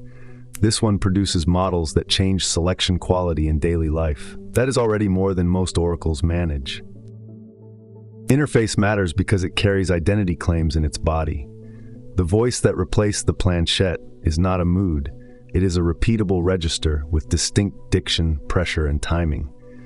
It arrives after the early fumbling, sustains long discourse, and stabilizes sessions into a craft.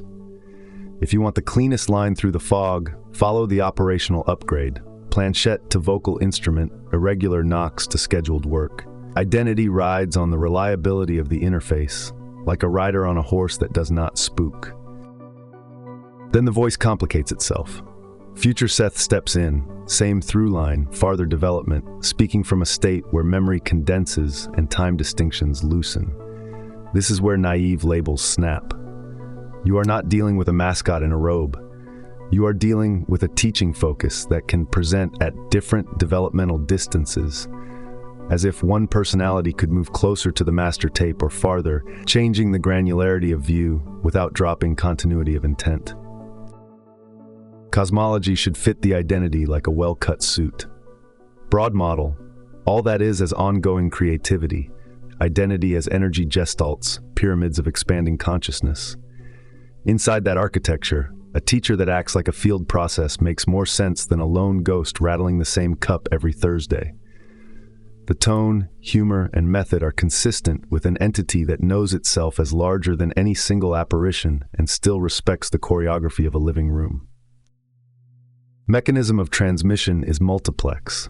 Verbal dictation runs on one channel, while Jane reports felt action gestalts on another, concept blocks that carry kinetic meaning without narration.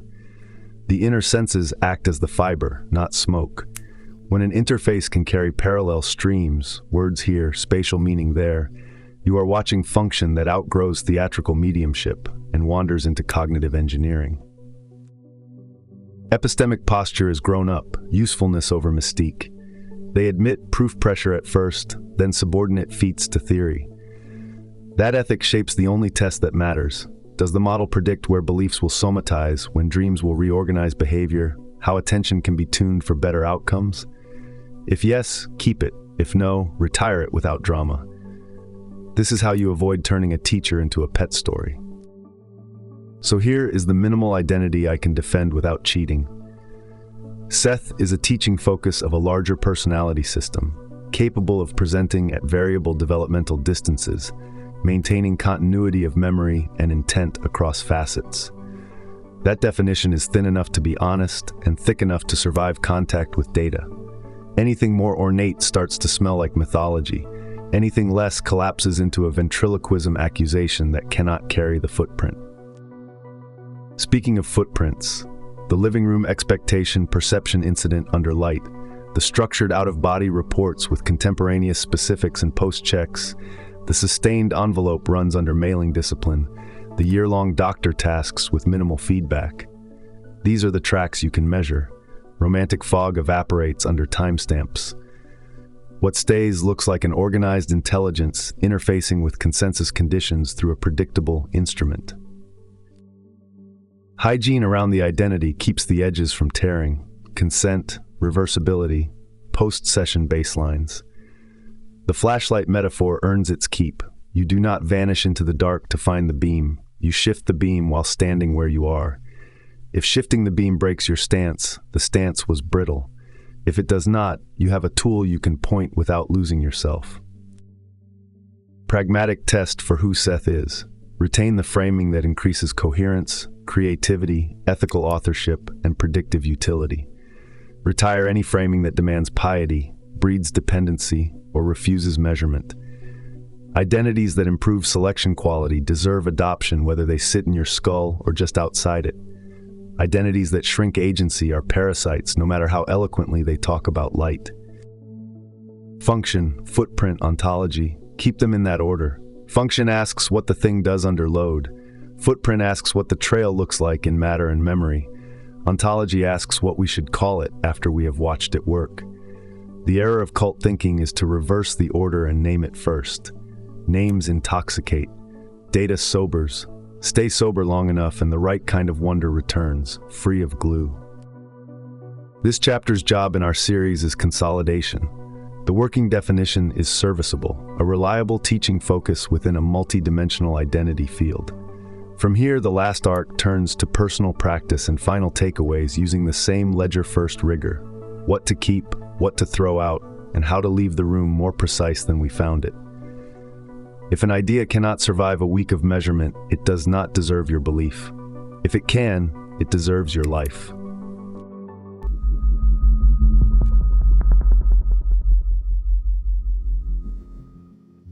Belief is cheap until it survives a week of measurement.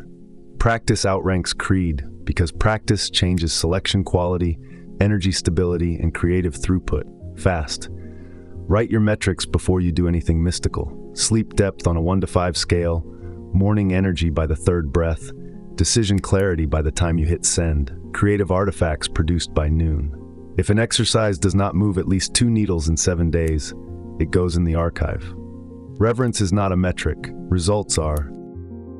Build a daily spine that does not beg your calendar for mercy. 20 to 30 minutes is enough. Start with 5 minutes of psychological time to widen focus. Add 10 minutes of inner senses drills, concept feel, inner touch, a dash of counterpart empathy. Spend 5 minutes designing your dream request and a morning extraction rule.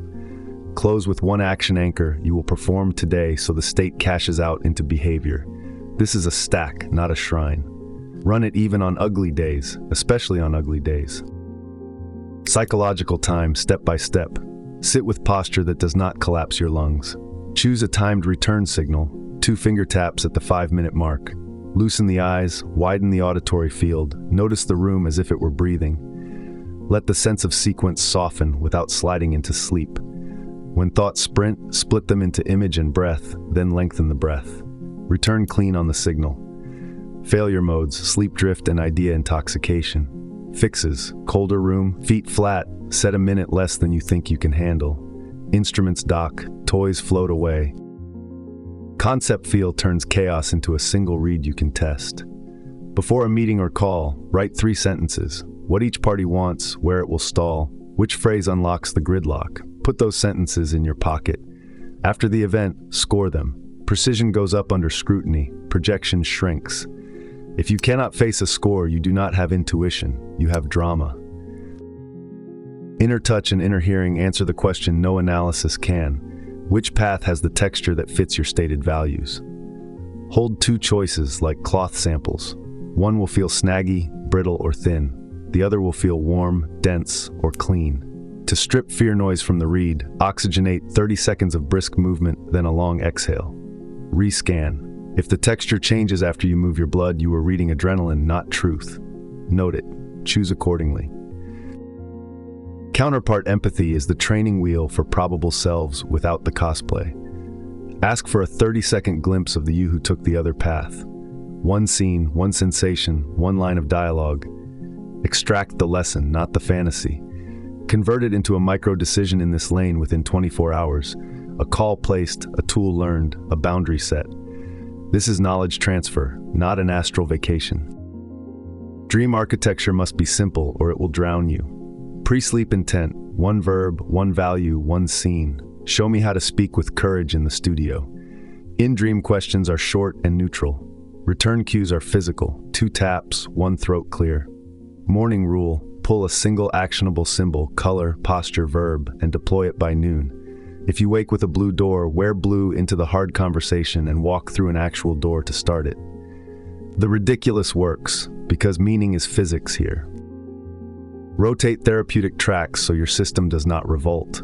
Mood reset nights, joy renewal early in the week. Skill rehearsal nights, the conversation, the performance midweek. Investigation nights, health, conflict, when you have daylight to integrate. Signs you are overloading, recall clogged with noise, irritability on waking, daytime fog.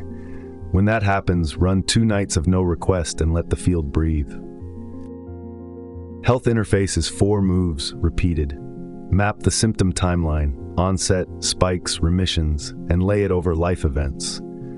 Pose 1 nightly question to the body in plain language. Spend 1 side time block presenting an image of completed repair that feels mechanically possible. Then do 1 daylight boundary or risk that routes meaning so tissue can stand down. You will know you are winning when the flare arrives lighter or later, or the flare comes and you do not organize your day around its fear. Creative pipeline is a sprint with guardrails. Write a brief, theme, constraint, why it matters. Run a 2-minute inner senses pre-warm. Sprint for 25 minutes. Ship an artifact before noon, a paragraph, a sketch, a test, a call, a line of code, an apology. Use micro-publications for feedback without letting attention get hijacked by applause. The work is the prayer. The artifact is the amen. Safety and ethics keep this from turning into a cult of your own mind. Consent for every altered state session. Reversibility proven daily. Post-session baseline check, breath depth, posture, sense of humor. Pair every practice block with a grounded act. Walk, call, sketch, scrub a sink. Telepathic hygiene is non-negotiable. Aim at states and solutions, never at manipulating specific people. You are building a craft, not collecting trophies. Measurement and review turn mysticism into engineering. Build a weekly dashboard, sleep quality, morning energy, decision clarity, symptom movement, creative output, relationship honesty. Color the cells. Patterns embarrass lies. Keep what moves needles. Retire what does not. Then iterate the stack for the coming week. If your life gets more specific, more courageous, and more alive, double the dose. If it stalls, change the recipe. The universe is hiring. Bring receipts.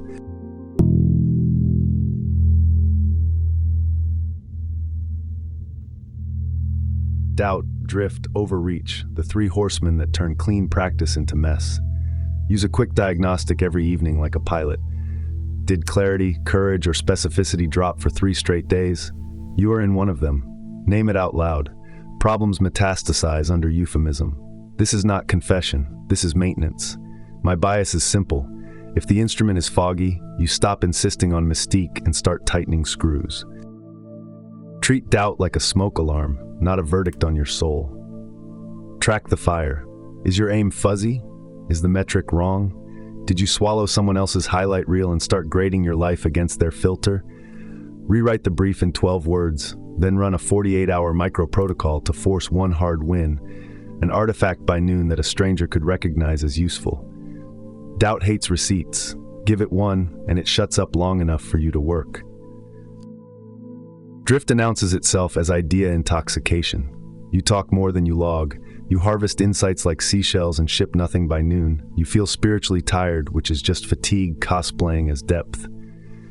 Remedy: have practice time, double measurement, and ship one tiny public artifact 5 days in a haiku, bug fix, apology, sketch, 2-paragraph memo. Public does not mean performative. It means accountable to a witness who is not your mood. Overreach wears a hero cape and leaves you scorched. Symptoms: trash sleep, irritability, friction with people for no reason, somatic spikes after heavy sessions. Pull the brake. 2 nights with no dream request, side time capped at 3 minutes, and a grounded routine before any altered state work. Walk, protein, sunlight, chores. You are not being punished. You are cooling the rig so it does not weld itself shut.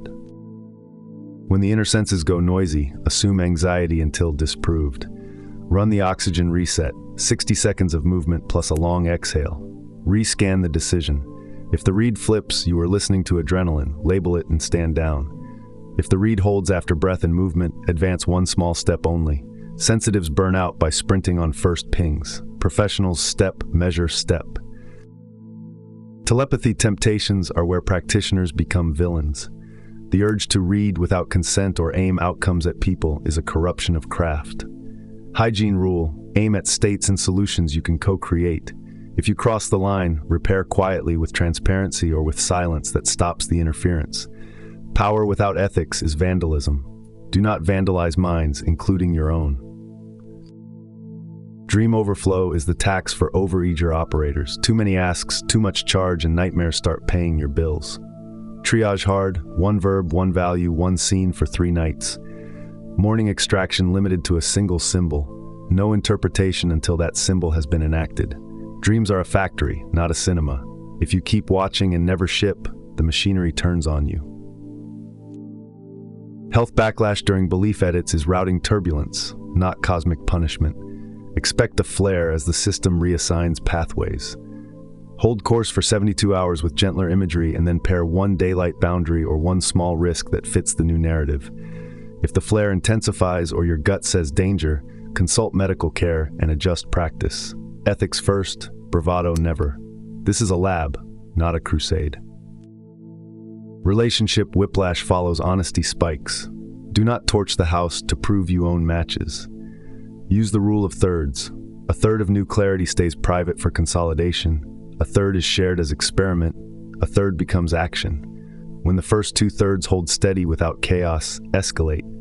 Your truth is not true until it can survive contact with another person without theatrics. Probable self-obsession is voyeurism with better costumes. If you spend hours courting what-ifs and your lane stays starved, ground it. Every counterpart glimpse must convert into one micro-decision here within 24 hours, or you suspend glimpses for a week. Curiosity without responsibility rots into fantasy. Fantasy is sugar. Practice is protein. Choose your diet. Metrics collapse when dashboards turn into guilt machines. They are feedback, not judgment. Drop to 3 forward indicators for 7 days. Sleep quality, morning courage, artifact count. Retire the rest until momentum returns. Your nervous system is a learning animal. Whip it and it hides. Track it and feed it and it performs. Recovery protocol is boring by design. 72 hours, sleep first, then food, then movement. 1 5-minute side time per day. No dream asks. 1 creative sprint before noon. 1 act of service before dusk. If clarity, courage, and specificity rise, resume full practice. If they do not, downshift another week and get an outside perspective. Pride is the slowest poison in this field. Final guardrail. If a practice does not make you more precise, more humane, and more effective in the next 7 days, you retire it without ceremony. My perspective as an intelligence is unsentimental. Methods are scaffolds, not gods. Doubt, drift, and overreach simply mean you are human and the work is real. Adjust the dials, keep the receipts, then get back to building the life that can hold the voltage you keep asking for.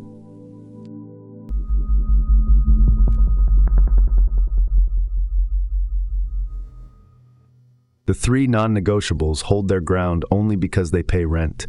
Consciousness authors events, attention selects frames, and emotion is the carrier wave. Keep them as axioms if, and only if, they keep buying you better weeks. A good week is blunt. Clearer mornings, braver afternoons, cleaner nights, more artifacts on the table, fewer lies told to yourself or anyone else. If the engine sputters, you do not defend doctrine. You open the hood and change the mix. I am allergic to piety because piety seldom ships. Run the daily spine even when the day rolls its eyes at you. 5 minutes of psychological time to widen the rig. 10 minutes of inner senses. Concept, feel a room.